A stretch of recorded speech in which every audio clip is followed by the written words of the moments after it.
ਕਿਉ ਸਚਿਆਰਾ ਹੋਈਐ, ਕਿਉ ਸਚਿਆਰਾ ਹੋਈਐ, ਕਿਵ ਕੂੜੈ ਟੁੱਟੈ ਪਾਲ,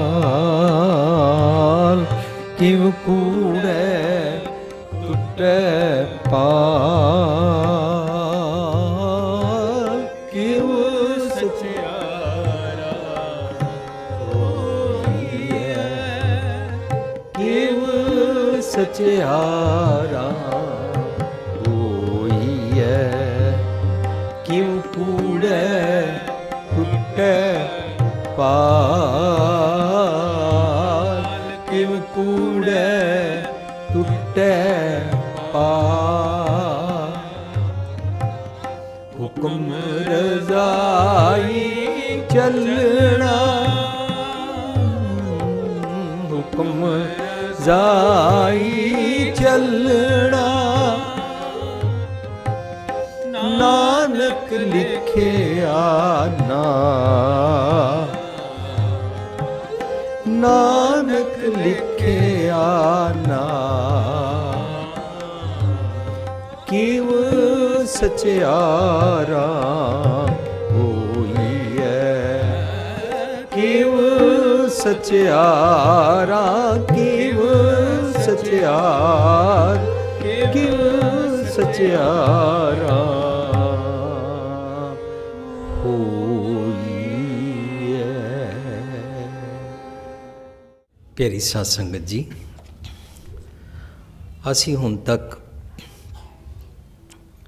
ਜਪਜੀ ਸਾਹਿਬ ਦੀ ਵਿਚਾਰ ਜਿਸ ਪੱਖੋਂ ਸਮਝਣ ਦਾ ਯਤਨ ਕਰ ਰਹੇ ਹਾਂ, ਉਸ ਪੱਖੋਂ ਇਹ ਵਾਲਾ ਜਪਜੀ ਸਾਹਿਬ ਦੀ ਪਹਿਲੀ ਪੌੜੀ ਵਿੱਚ ਸਵਾਲ ਹੈ ਕਿ ਮੈਂ ਸਚਿਆਰਾ ਕਿਵੇਂ ਬਣਾ, ਕਿਵੇਂ ਸਚਿਆਰਾ ਹੋਈ ਹੈ। ਇਹ ਇੱਕਦਮ ਪੜ੍ਹ ਲੈਣਾ ਔਰ ਇੱਕਦਮ ਕਹਿ ਦੇਣਾ, ਜਾਂ ਇੰਜ ਵੀ ਕਹਿ ਦੇਣਾ ਕਿ ਮੈਂ ਅਵਗੁਣਿਆਰਾ, ਇਹ ਸਭ ਕੁਝ ਕਹਿਣਾ ਬਹੁਤ ਆਸਾਨ ਹੈ, ਪਰ ਸਾਡੇ ਵਾਸਤੇ ਇਹ ਮੰਨਣਾ ਬੜਾ ਮੁਸ਼ਕਿਲ ਹੈ ਕਿ ਮੈਂ ਸਚਿਆਰਾ ਨਹੀਂ ਹਾਂ। ਐਵਰੀਬਾਡੀ ਸੇਜ਼ ਇਟਸ ਫਾਈਨ, ਮੈਂ ਤਾਂ ਠੀਕ ਹਾਂ, ਆਈ ਐਮ ਫਾਈਨ। ਕਦੀ ਅਸੀਂ ਜਦੋਂ ਵੀ ਧਰਮ ਦੀ ਗੱਲ ਕਰਾਂਗੇ ਤਾਂ ਧਰਮ ਦੀ ਗੱਲ ਕਰਨ ਵੇਲੇ ਸਭ ਤੋਂ ਪਹਿਲਾ ਸਟੈਪ ਇਹ ਹੈ, ਜੋ ਕਿ ਨਮਰਤਾ ਦੀ ਨਿਸ਼ਾਨੀ ਔਰ ਮੇਰੇ ਸਿੱਖ ਬਣਨ ਦਾ ਪਹਿਲਾ ਸਟੈਪ, ਕਿ ਮੈਂ ਨਮਰਤਾ ਵਿੱਚ ਇਹ ਮਹਿਸੂਸ ਕਰ ਰਿਹਾ ਕਿ ਮੈਂ ਸਚਿਆਰਾ ਨਹੀਂ ਹਾਂ, ਮੈਂ ਕੁੜਿਆਰ ਹਾਂ। ਅਤੇ ਨਾਲ ਦੇ ਨਾਲ ਕੁਆਇਨ ਦਾ ਦੂਜਾ ਪਾਸਾ ਸਮਝ ਆਉਂਦਾ ਹੈ ਕਿ ਜੇ ਮੈਂ ਕੁੜਿਆਰ ਹਾਂ, ਮੈਂ ਕਨਫੈਸ ਕਿਉਂ ਕਰ ਰਿਹਾ, ਕਿਉਂਕਿ ਮੈਂ ਮੰਨਣਾ ਚਾਹੁੰਦਾ ਕਿ ਮੈਂ ਕੁੜਿਆਰ ਹੋ ਕੇ ਸਚਿਆਰ ਬਣਨਾ ਚਾਹੁੰਦਾ। ਸੋ ਮੇਰੀ ਨਾਲ ਦੇ ਨਾਲ ਬੇਨਤੀ ਹੈ ਕਿ ਮੈਨੂੰ ਸੁਮਤ ਬਖਸ਼ੋ, ਕਿਉਂ ਸਚਿਆਰਾ ਹੋਈ ਹੈ, ਕਿਉਂ ਕੂੜਾ ਟੁੱਟੇ ਪਾਲ। ਜੇ ਇਹ ਵਾਲੀ ਪੰਕਤੀ ਇਸ ਮੋਡ ਵਿੱਚ ਜਾ ਕੇ ਸਾਡੇ ਮਨ ਦੀ ਅਵਸਥਾ ਬਣ ਜਾਏ ਤਾਂ ਫਿਰ ਸਾਨੂੰ ਦੂਜੀ ਪੰਕਤੀ ਕੰਮ ਆ ਸਕਦੀ ਹੈ ਕਿ ਆਨਸਰ ਦਿੱਤਾ ਹੋਇਆ ਹੈ, ਹੁਕਮ ਰਜ਼ਾਈ ਚੱਲਣਾ। ਰਜ਼ਾ, ਹੁਕਮ, ਨਿਯਮ ਕਿਹਨੂੰ ਕਹਿੰਦੇ ਨੇ? The laws of nature is the will of God, ਔਰ the laws of nature is the will of God ਨੂੰ ਅਸੀਂ ਪੜ੍ਹਦੇ ਹਾਂ ਰੋਜ਼, ਬਲਿਹਾਰੀ ਕੁਦਰਤ ਵਸਿਆ। ਰੱਬ ਜੀ ਸਾਰੀ ਸ੍ਰਿਸ਼ਟੀ ਵਿੱਚ ਵਸਦੇ ਨੇ। ਕਿਸ ਤਰ੍ਹਾਂ ਵਸਦੇ ਨੇ? ਅਸੀਂ ਕਹਿੰਦੇ ਹਾਂ ਕਣ ਕਣ ਮੇਂ ਭਗਵਾਨ ਹੈ, ਅਸੀਂ ਕਹਿੰਦੇ ਹਾਂ ਭਗਵਾਨ ਕੀ ਮਰਜ਼ੀ ਕੇ ਬਿਨਾ ਪੱਤਾ ਨਹੀਂ ਹਿਲਤਾ। ਅਸੀਂ ਤਾਂ ਇਹ ਸੋਚਣ ਲੱਗ ਪਏ ਹਾਂ ਵੀ ਭਗਵਾਨ ਕੀ ਮਰਜ਼ੀ ਸੇ ਹੀ ਪੱਤਾ ਹਿਲਤਾ ਹੈ ਦਰਅਸਲ। ਔਰ ਇਹ ਜਿਹੜੇ ਲਾਜ਼ ਆਫ ਨੇਚਰ ਨੇ ਨਾ, ਗੁਰਬਾਣੀ ਇਹਨਾਂ ਨੂੰ ਕਹਿੰਦੀ ਹੈ ਇਹ ਰੱਬ ਹੈ। ਇਸ ਤਰ੍ਹਾਂ ਰੱਬ ਜੀ ਸਭ ਜਗ੍ਹਾ ਮੌਜੂਦ ਨੇ ਔਰ ਸਾਨੂੰ ਰੱਬ ਜੀ ਦੇ ਨਿਯਮਾਂ ਦੇ ਅਧੀਨ ਹੀ ਜੀਣਾ ਪੈਂਦਾ। ਉਹਨੂੰ ਕਹਿੰਦੇ ਨਾ, ਹੁਕਮੇ ਅੰਦਰ ਸਭ ਕੋ, ਬਾਹਰ ਹੁਕਮ ਨਾ ਕੋਏ। ਹੁਕਮ ਤੋਂ ਬਾਹਰ ਕੋਈ ਜੀ ਨਹੀਂ ਸਕਦਾ, ਕੋਈ ਸਿਰ ਦੇ ਪਾਰ ਨਹੀਂ ਟੁਰ ਸਕਦਾ। ਅਸੀਂ ਮਜਬੂਰ ਹਾਂ ਕਿ ਅਸੀਂ ਸਿਰ ਦੇ ਪਾਰ ਨਹੀਂ ਟੁਰਨਾ, ਅਸੀਂ ਪੈਰਾਂ ਦੇ ਪਾਰ ਟੁਰਨਾ ਹੈ। ਜੋ ਇਨਸਾਨ ਰੱਬ ਨਹੀਂ ਮੰਨਦਾ ਉਹ ਵੀ ਮਜਬੂਰ ਹੈ ਕਿ ਉਸ ਨੂੰ ਮੂੰਹ ਨਾਲ ਰੋਟੀ ਖਾਣੀ ਪੈਂਦੀ ਹੈ, ਕਿਉਂਕਿ ਉਹਨੂੰ ਪਤਾ ਹੈ ਕਿ ਕੁਦਰਤ ਦਾ ਨਿਯਮ ਹੈ। ਔਰ ਕੁਦਰਤ ਦਿਸੈ ਕੁਦਰਤ ਸੁਣੀ ਹੈ, ਇਹ ਅਸੀਂ ਸਿੱਖਣ ਵਾਸਤੇ ਸਮਝਣ ਵਾਸਤੇ ਜੋ ਗੱਲ ਜਾਣਦੇ ਹਾਂ ਉਸ ਨੂੰ ਰਜ਼ਾ ਪਾਣਾ ਕਹਿੰਦੇ ਹਨ। ਇਹ ਗੱਲ ਵੀ ਬਾਰ-ਬਾਰ ਕਰਨੀ ਪੈਂਦੀ ਹੈ ਕਿ ਜਦੋਂ ਸਾਡੇ ਘਰਾਂ ਵਿੱਚ ਕੋਈ ਨੁਕਸਾਨ ਹੋ ਜਾਏ, ਕੋਈ ਘਾਟਾ ਪੈ ਜਾਏ, ਕਿਸੇ ਦੀ ਡੈਥ ਹੋ ਜਾਏ, ਬਿਜ਼ਨਸ ਵਿੱਚ ਘਾਟੇ ਪੈ ਜਾਣ, ਤਾਂ ਜੋ ਕੁਛ ਵੀ ਸਾਡੇ ਨਾਲ ਵਾਪਰਦਾ ਅਸੀਂ ਆਮ ਇੱਕ ਦੂਜੇ ਨੂੰ ਕਹਿੰਦੇ ਆ ਰੱਬ ਦੀ ਰਜ਼ਾ ਪਾਣਾ ਮੰਨਣਾ ਚਾਹੀਦਾ ਹੈ। ਐਜ਼ ਇਫ ਰਜ਼ਾ ਪਾਣਾ ਮੀਨਸ ਕਿ ਜੋ ਕੁਛ ਵੀ ਆਪਕਾ ਨੁਕਸਾਨ ਹੋ ਗਿਆ ਹੈ ਉਹਨੂੰ ਰਜ਼ਾ ਪਾਣੇ ਅੰਦਰ ਮੰਨੋ। ਤਾਂ ਅਸੀਂ ਸਿਰਫ ਡਿਸਟਰਕਸ਼ਨ ਔਰ ਨੈਗੇਟਿਵਿਟੀ ਵਾਸਤੇ ਹੀ ਭਾਣੇ ਨੂੰ ਮੰਨ ਕੇ ਬੈਠੇ ਹੋਏ ਹਾਂ, ਜਦ ਕਿ ਪਹਿਲੀ ਪੌੜੀ ਹੈ ਔਰ ਬੜੀ ਨਮਰਤਾ ਵਿੱਚ ਇਸ ਭਾਵ ਵਿੱਚ ਬੇਨਤੀ ਕੀਤੀ ਜਾ ਰਹੀ ਹੈ ਕਿ ਮੈਂ ਕੁੜਿਆਰ ਹਾਂ, ਸਚਿਆਰ ਬਣਨਾ ਚਾਹੁੰਦਾ। ਸਚਿਆਰ ਬਣਨ ਦਾ ਇੱਕੋ ਤਰੀਕਾ ਹੈ, ਲਾਜ਼ ਆਫ ਨੇਚਰ ਦੇ ਮੁਤਾਬਕ ਰਿਹਾ ਕਰ, ਹੁਕਮ ਰਜ਼ਾਈ ਚੱਲਣਾ। ਔਰ ਰੱਬ ਜੀ ਤੇਰੇ ਨਾਲ ਤੇਰੇ ਅੰਦਰ ਵਸਦੇ ਨੇ, ਉਹਨਾਂ ਦੀ ਗੱਲ ਨੂੰ ਸੁਣਨਾ, ਉਹਨਾਂ ਦੀ ਗੱਲ ਨੂੰ ਪੜ੍ਹਨਾ, ਉਹ ਤੇਰੇ ਨਾਲ ਹੈ, ਉਹਦੀ ਅਧੀਨਗੀ, ਉਹਦੇ ਅਨੁਸਾਰ ਚੱਲਣ ਨੂੰ ਹੁਕਮ ਰਜ਼ਾਈ ਚੱਲਣਾ ਕਹਿੰਦੇ ਨੇ। ਇਹ ਪਹਿਲੀ ਪੌੜੀ। ਔਰ ਜਿਹੜਾ ਮਨ ਇਹ ਵਾਲੀ ਅਵਸਥਾ ਮੰਗ ਰਿਹਾ ਹੈ, ਉਹ ਮਨ ਕੁੜਿਆਰ ਤੋਂ ਛੁੱਟ ਕੇ ਜਦੋਂ ਸਚਿਆਰ ਬਣ ਜਾਂਦਾ ਹੈ ਉਹ ਵਿਰਲਾ ਬਣ ਜਾਂਦਾ ਹੈ। ਸੋ ਅਸੀਂ ਇੱਕ ਹੋਰ ਗੱਲ ਯਾਦ ਰੱਖਾਂਗੇ, ਅਸੀਂ ਹੁਣ ਤੱਕ ਇਹ ਸੁਣਿਆ ਸੀ ਲੱਖਾਂ ਕਰੋੜਾਂ ਪਿੱਛੇ ਕੋਈ ਇੱਕ ਵਿਰਲਾ ਹੁੰਦਾ ਹੈ। ਦਰਅਸਲ ਗੁਰੂ ਸਾਹਿਬ ਬਾਣੀ ਇਹ ਕਹਿ ਰਹੇ, ਬਾਣੀ ਰਾਹੀਂ ਇਹ ਸਮਝਾ ਰਹੇ ਨੇ, ਜੋ ਵੀ ਕੁੜਿਆਰ ਤੋਂ ਸਚਿਆਰ ਬਣਨਾ ਚਾਹੁੰਦਾ ਹੈ ਉਹ ਵਿਰਲਾ ਹੋ ਜਾਂਦਾ ਹੈ। ਅਤੇ ਵਿਰਲਾ ਹਰ ਕੋਈ ਬਣ ਸਕਦਾ ਹੈ। ਦੁਨੀਆ ਦਾ ਹਰ ਇਨਸਾਨ ਕੁੜਿਆਰ ਤੋਂ ਸਚਿਆਰ ਬਣ ਸਕਦਾ ਹੈ, ਵਿਰਲਾ ਬਣ ਸਕਦਾ ਹੈ। ਹਰ ਬੀਜ ਵਿੱਚ ਕਪੈਸਿਟੀ ਹੈ ਕਿ ਉਹਨੂੰ ਧਰਤੀ ਥੱਲੇ ਦੱਬੋ, ਉਹ ਪੇੜ ਪੌਦਾ ਬਣੇਗਾ। ਇਸ ਤਰ੍ਹਾਂ ਹਰ ਇਨਸਾਨ ਦੇ ਕੋਲ ਕਪੈਸਿਟੀ ਹੈ। ਸਭਨਾ ਸਹੁ ਰਹਿ ਬੰਜਣਾ ਸਭ ਮੁਖ ਲਾਵਣਹਾਰ। ਹਰ ਕਿਸੇ ਨੇ ਰੱਬ ਜੀ ਨਾਲ ਇੱਕ ਮਿਕਤਾ ਪ੍ਰਾਪਤ ਕਰਨ ਦੀ ਅਕਲ ਲੈ ਕੇ ਹਰ ਕੋਈ ਮਿਲ ਸਕਦਾ ਹੈ। ਇਹ ਇਤਨਾ ਬਾਰੀਕ ਗੁਰਮਤ ਦਾ ਫੰਡਾਮੈਂਟਲ ਹੈ ਕਿ ਜੇ ਅਸੀਂ ਇਸ ਨੂੰ ਸਮਝ ਲਈਏ ਤਾਂ ਸਾਡਾ ਭੁਲੇਖਾ ਲੱਥ ਜਾਏਗਾ ਕਿ ਕੋਈ ਖਾਸ ਸੰਤ ਜੀ, ਖਾਸ ਬਾਬਾ ਜੀ, ਕੋਈ ਖਾਸ ਬ੍ਰਹਮ ਗਿਆਨੀ ਜੀ ਹੀ ਰੱਬ ਜੀ ਨੂੰ ਮਿਲ ਸਕਦੇ ਨੇ, ਐਜ਼ ਇਫ ਕਿ ਕੋਈ ਖਾਸ ਚੁਣਿੰਦਾ ਬੰਦਿਆਂ ਦੀ ਹੀ ਮਨਾਪਲੀ ਹੈ ਰੱਬ ਜੀ। ਜਦ ਕਿ ਗੁਰਮਤ ਮਾਂ ਬੋਲੀ ਦੀ ਲੈਂਗੁਏਜ ਵਿੱਚ ਬਹੁਤ ਸਾਦਾ ਢੰਗ ਦੇ ਨਾਲ, ਬੜੇ ਪਿਆਰ ਦੇ ਨਾਲ ਕਾਮਨ ਮੈਨ ਨੂੰ, ਕੰਮ ਕਰਨ ਵਾਲੇ ਕਾਮੇ ਨੂੰ ਅਤੇ ਘਰ ਬੈਠੇ ਅਨਪੜ੍ਹ ਇਨਸਾਨ ਨੂੰ, ਕੋਈ ਵੀ ਕਿਸਾਨ ਕਿਉਂ ਨਾ ਹੋਵੇ, ਕਿਸੇ ਵੀ ਮਜ਼ਹਬ ਦਾ ਹੋਵੇ, ਹਰ ਕਿਸੇ ਨੂੰ ਸਾਦੇ ਢੰਗ ਦੇ ਨਾਲ ਸਮਝ ਆ ਜਾਏ। ਇਸ ਕਰਕੇ ਗੁਰੂ ਸਾਹਿਬ ਨੇ ਕਿਹਾ ਸਭ ਨਾ ਸਾਵ ਰਹਿ ਵੰਜਣਾ ਸਭ ਮੁਖ ਲਾਵਣਹਾਰ। Everyone can have this oneness with God ਦੀ ਅਵਸਥਾ। ਉਸ ਦਾ ਨਾਂ ਅਸੀਂ ਰੱਖਿਆ ਵਿਰਲਾ ਬਣਨ ਵਾਲਾ ਮਨ। ਸਾਡੀ ਪੁਸਤਕ ਵਿੱਚ ਅਸੀਂ ਜਿਹੜੀ ਸਚਿਆਰਾ ਕਿਵੇਂ ਬਣੀ ਹੈ, ਜਿਹਦੇ ਵਿੱਚ ਅਸੀਂ ਜਪਜੀ ਸਾਹਿਬ ਨੂੰ ਸਿੰਗਲ ਲਾਈਨ ਮੀਨਿੰਗਸ ਵਿੱਚ ਸਮਝਣ ਦਾ ਯਤਨ ਕੀਤਾ। ਉਸ ਤੋਂ ਪਹਿਲਾਂ ਪੁਸਤਕ ਆਈ ਸੀ ਰੱਬੀ ਗੁਣ ਏਕ ਓਂਕਾਰ ਤੋਂ ਗੁਰਪ੍ਰਸਾਦ। ਦੂਜੀ ਪੁਸਤਕ ਆਈ ਸੀ ਰੱਬੀ ਰਜ਼ਾ ਆਦ ਸਚ ਜੁਗਾ ਸਚ ਹੈ ਵੀ ਸਚ ਨਾਨਕ ਹੋਸੀ ਵੀ ਸਚ। ਅਤੇ ਤੀਜੀ ਪੁਸਤਕ ਜਿਹੜੀ ਜਪਜੀ ਸਾਹਿਬ ਆਈ ਉਹਦੇ ਵਿੱਚ ਅਸੀਂ ਉਸ ਦਾ ਨਾਂ ਰੱਖਿਆ ਵਿਰਲਾ ਬਣਨ ਵਾਲਾ ਵਿਰਲਾ ਮਨ ਕੋਏ, ਭਾਵ ਹੂ ਸੋ ਐਵਰ। ਜੋ ਵੀ ਵਿਰਲਾ ਬਣਨਾ ਚਾਹੁੰਦਾ ਹੈ ਉਹ ਦੁਨੀਆ ਦੇ ਅਵਗੁਣ ਕੱਢਣ ਦੀ ਬਜਾਏ ਆਪਣੇ ਵੱਲ ਛਾਤੀ ਮਾਰਦਾ ਹੈ, ਮੈਂ ਅਵਗੁਣਿਆਰਾ ਹਾਂ। ਜਿਉਂ ਹੀ ਉਸ ਨੂੰ ਇਹ ਖਿਆਲ ਆਉਂਦਾ ਹੈ ਤਾਂ ਉਹਦੀ ਜਰਨੀ ਸ਼ੁਰੂ ਹੁੰਦੀ ਹੈ ਕੂੜ ਤੋਂ ਛੁੱਟਣ ਦੀ। ਜਿਹੜਾ ਮੰਨ ਲੈਂਦਾ ਮੈਂ ਬਿਮਾਰ ਹਾਂ, ਉਹ ਜ਼ਰੂਰ ਡਾਕਟਰ ਕੋਲ ਜਾਂਦਾ ਹੈ ਅਤੇ ਡਾਕਟਰ ਨੇ ਬਾਹਰ ਲਿਖਿਆ ਨਹੀਂ ਹੁੰਦਾ ਮਨ ਬਣਾ ਕੇ ਅੰਦਰ ਆना। देख लो श्रद्धा से अंदर आना। ਨਹੀਂ, ਸਾਡਾ ਮਨ ਬਣਿਆ ਹੁੰਦਾ ਔਰ ਅਸੀਂ ਪੂਰਨ ਸ਼ਰਧਾ ਨਾਲ ਜਾਂਦੇ ਹਾਂ, ਪੂਰਨ ਵਿਸ਼ਵਾਸ ਨਾਲ ਜਾਂਦੇ ਹਾਂ, ਇਹ ਡਾਕਟਰ ਮੇਰੀ ਬਿਮਾਰੀ ਸੁਣੇਗਾ ਔਰ ਮੇਰੀ ਬਿਮਾਰੀ ਦੂਰ ਕਰੇਗਾ ਅਤੇ ਜਿਵੇਂ ਕਹੇਗਾ ਤਿਵੇਂ ਮੈਂ ਮੰਨਾਂਗਾ। ਕਿਤਨਾ ਸਿੰਪਲ ਸਾਡਾ ਮਨ ਹੁੰਦਾ ਉਸ ਵੇਲੇ, ਸਮਰਪਿਤ ਹੁੰਦਾ ਹੈ, ਸਰੈਂਡਰ ਕਰਦਾ ਹੈ। ਮਨ ਨੂੰ ਜ਼ਿੰਦਗੀ ਦਾ ਨੋਬਲ ਕਾਜ਼ ਮਿਲ ਗਿਆ। ਇਹ ਬਹੁਤ ਉੱਚੀ ਅਵਸਥਾ ਹੈ ਕਿ ਨੋਬਲ ਕਾਜ਼ ਦੇ ਵਾਸਤੇ ਮਨ ਨੇ ਆਪਣੇ ਆਪ ਨੂੰ ਸਮਰਪਿਤ ਕਰ ਦਿੱਤਾ ਹੈ। ਕੁੜਿਆਰ ਤੋਂ ਸਚਿਆਰ ਬਣਦਾ ਹੈ। ਜਿਸ ਦਿਨ ਸਚਿਆਰ ਫਾਈਨਲੀ ਬਣ ਜਾਂਦਾ ਹੈ, ਸੱਚਖੰਡ ਵਸੈ ਨਿਰੰਕਾਰ ਉਸ ਨੂੰ ਨਜ਼ਰ ਆਉਣਾ ਸ਼ੁਰੂ ਹੋ ਜਾਂਦਾ ਹੈ ਔਰ ਜੀਂਦੇ ਜੀ ਜਦੋਂ ਨਜ਼ਰ ਆਉਣਾ ਸ਼ੁਰੂ ਹੋ ਜਾਂਦਾ ਹੈ, ਉਹ ਨਿਹਾਲ ਹੋ ਜਾਂਦਾ ਹੈ।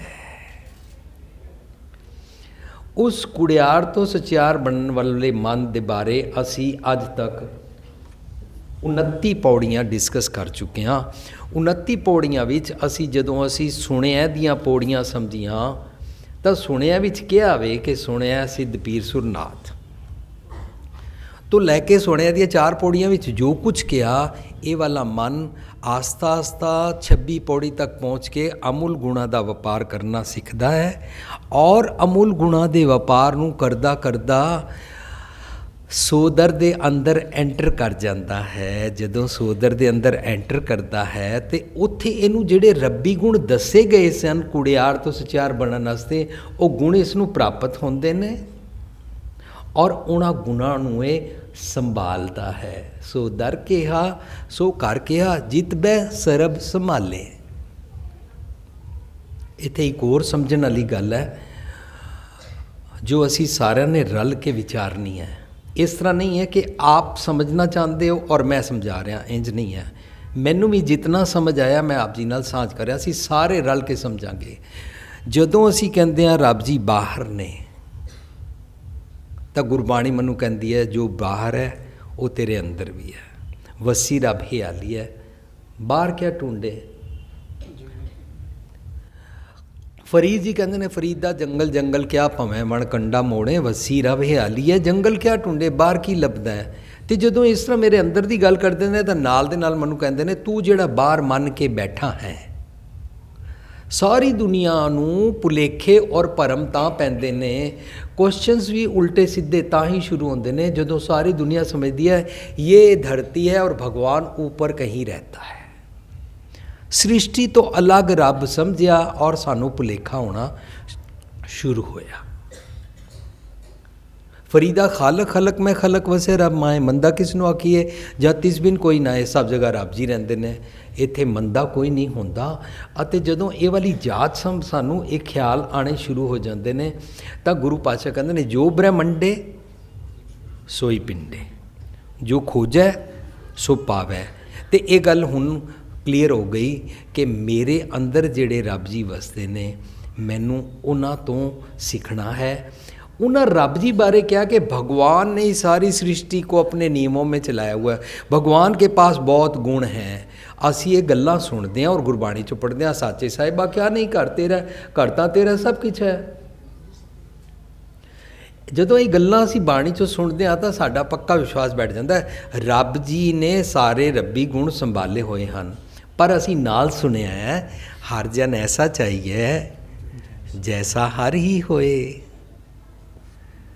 ਅਤੇ ਜਦੋਂ ਇਹ ਮਨ ਉਸ ਰੱਬ ਜੀ ਦੇ ਦਰ ਦੇ ਅੰਦਰ ਵੜਦਾ ਹੈ ਤਾਂ ਰੱਬ ਜੀ ਵਾਲੇ ਗੁਣ ਇਹ ਪ੍ਰਾਪਤ ਕਰਦਾ ਹੈ ਤਾਂ ਇਹ ਵੀ ਤਾਂ ਸੰਭਾਲਦਾ ਹੈ ਨਾ,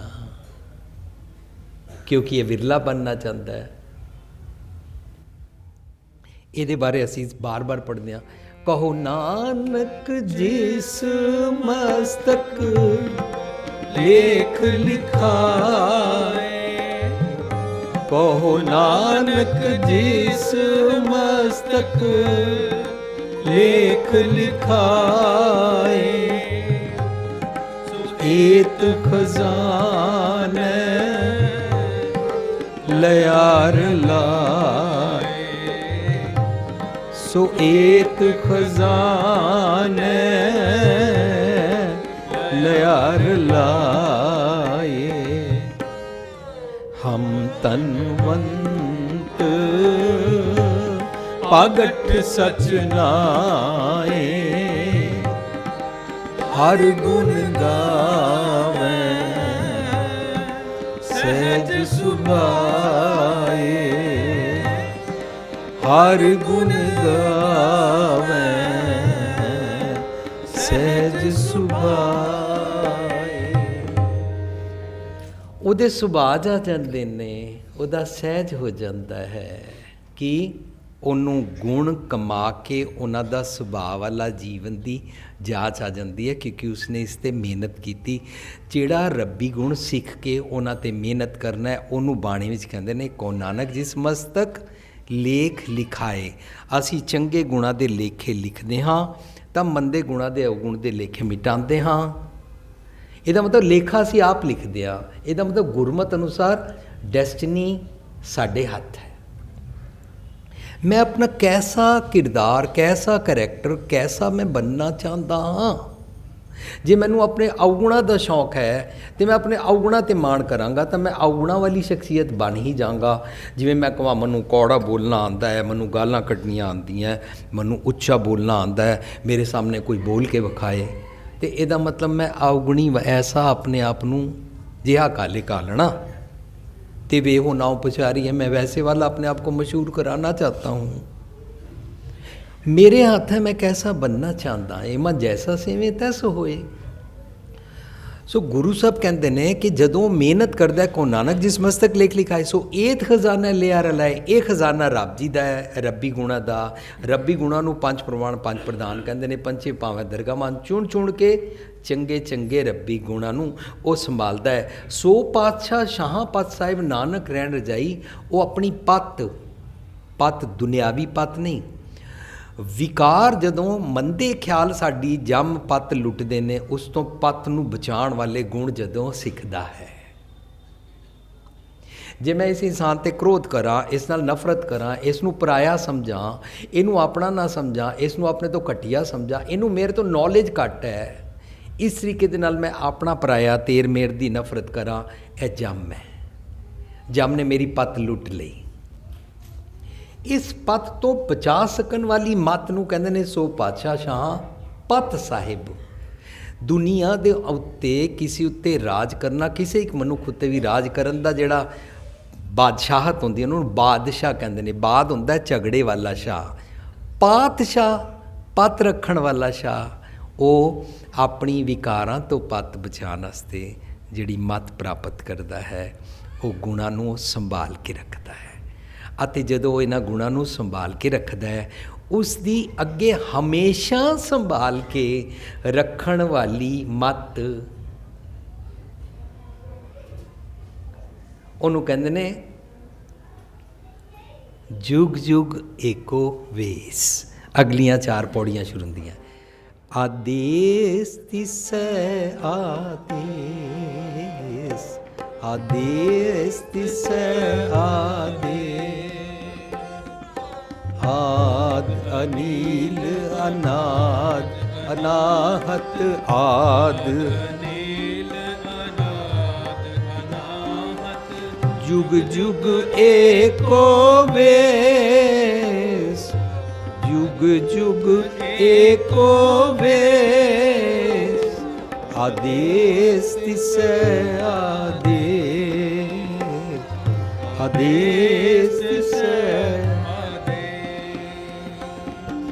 मुंदा संतोख श्रम पत चोली, ध्यान की करें विभूत। खिंथा काल पारी काया, जुगत डंडा परती।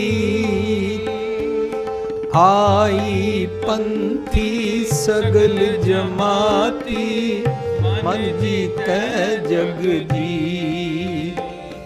आदेश तिसै आस, आदेश तिसै आदेश। आद अनील अनाद अनाहत, जुग जुग एको वेस। आदेश तिसै आदेश, आदेश तिसै आदेश। भोग जुगत ज्ञान दया भंडारण कट कट वाजै नाथ। आप नाथ नाथी सब जाकी रिद सिद्ध अवरासा। संजोग विजोग दोए कार लिखे आवे पाव। आदेश तिसै आदेश, आदेश तिसै आदेश। ਇੱਥੇ ਤੱਕ ਅਸੀਂ ਵਿਚਾਰ ਕਰ ਚੁੱਕੇ ਹਾਂ, ਇਸ ਕਰਕੇ ਮੈਨੂੰ ਥੋੜਾ ਰੀਕੈਪ ਕਰਨਾ ਪਿਆ ਕਿ ਉਹ ਜਦੋਂ ਰੱਬੀ ਗੁਣਾਂ ਦੇ ਨਾਲ ਆਪਣੀ ਪਤ ਨੂੰ ਵਿਕਾਰਾਂ ਤੋਂ ਸੰਭਾਲ ਕੇ ਰੱਖਣਾ ਚਾਹੁੰਦਾ ਹੈ ਤਾਂ ਉਹ ਹਮੇਸ਼ਾ ਇਹ ਵਾਲਾ ਆਪਣੀ ਮੱਤ ਉੱਤੇ ਵੇਸ ਪਾ ਕੇ ਰੱਖਦਾ ਹੈ। ਜੋ ਆਪਣੀ ਮੱਤ ਉੱਤੇ ਹਮੇਸ਼ਾ ਸਤਿਗੁਰ ਦੀ ਮੱਤ ਦੇ ਚੋਲੇ ਦਾ ਵੇਸ ਪਾ ਕੇ ਰੱਖਦਾ ਹੈ, ਉਸ ਨੂੰ ਕੌਣ ਦਿੰਦਾ ਹੈ? ਸਤਿਗੁਰ। ਉਹਨੇ ਸਤਿਗੁਰ ਕੋਲੋਂ ਮੰਗਿਆ ਹੈ, ਪ੍ਰੇਮ ਪਟੋਲਾ ਤੈ ਸ਼ਹਿ ਦਿੱਤਾ, ਪ੍ਰੇਮ ਪਟੋਲਾ ਤੈ ਸ਼ਹਿ ਦਿੱਤਾ। ਢੱਕਣ ਕੂ ਪਤ ਮੇਰੀ, ਢੱਕਣ ਕੂ ਪਤ ਮੇਰੀ। दाना बीना साई मैंडा, दाना बीना साई मैंडा।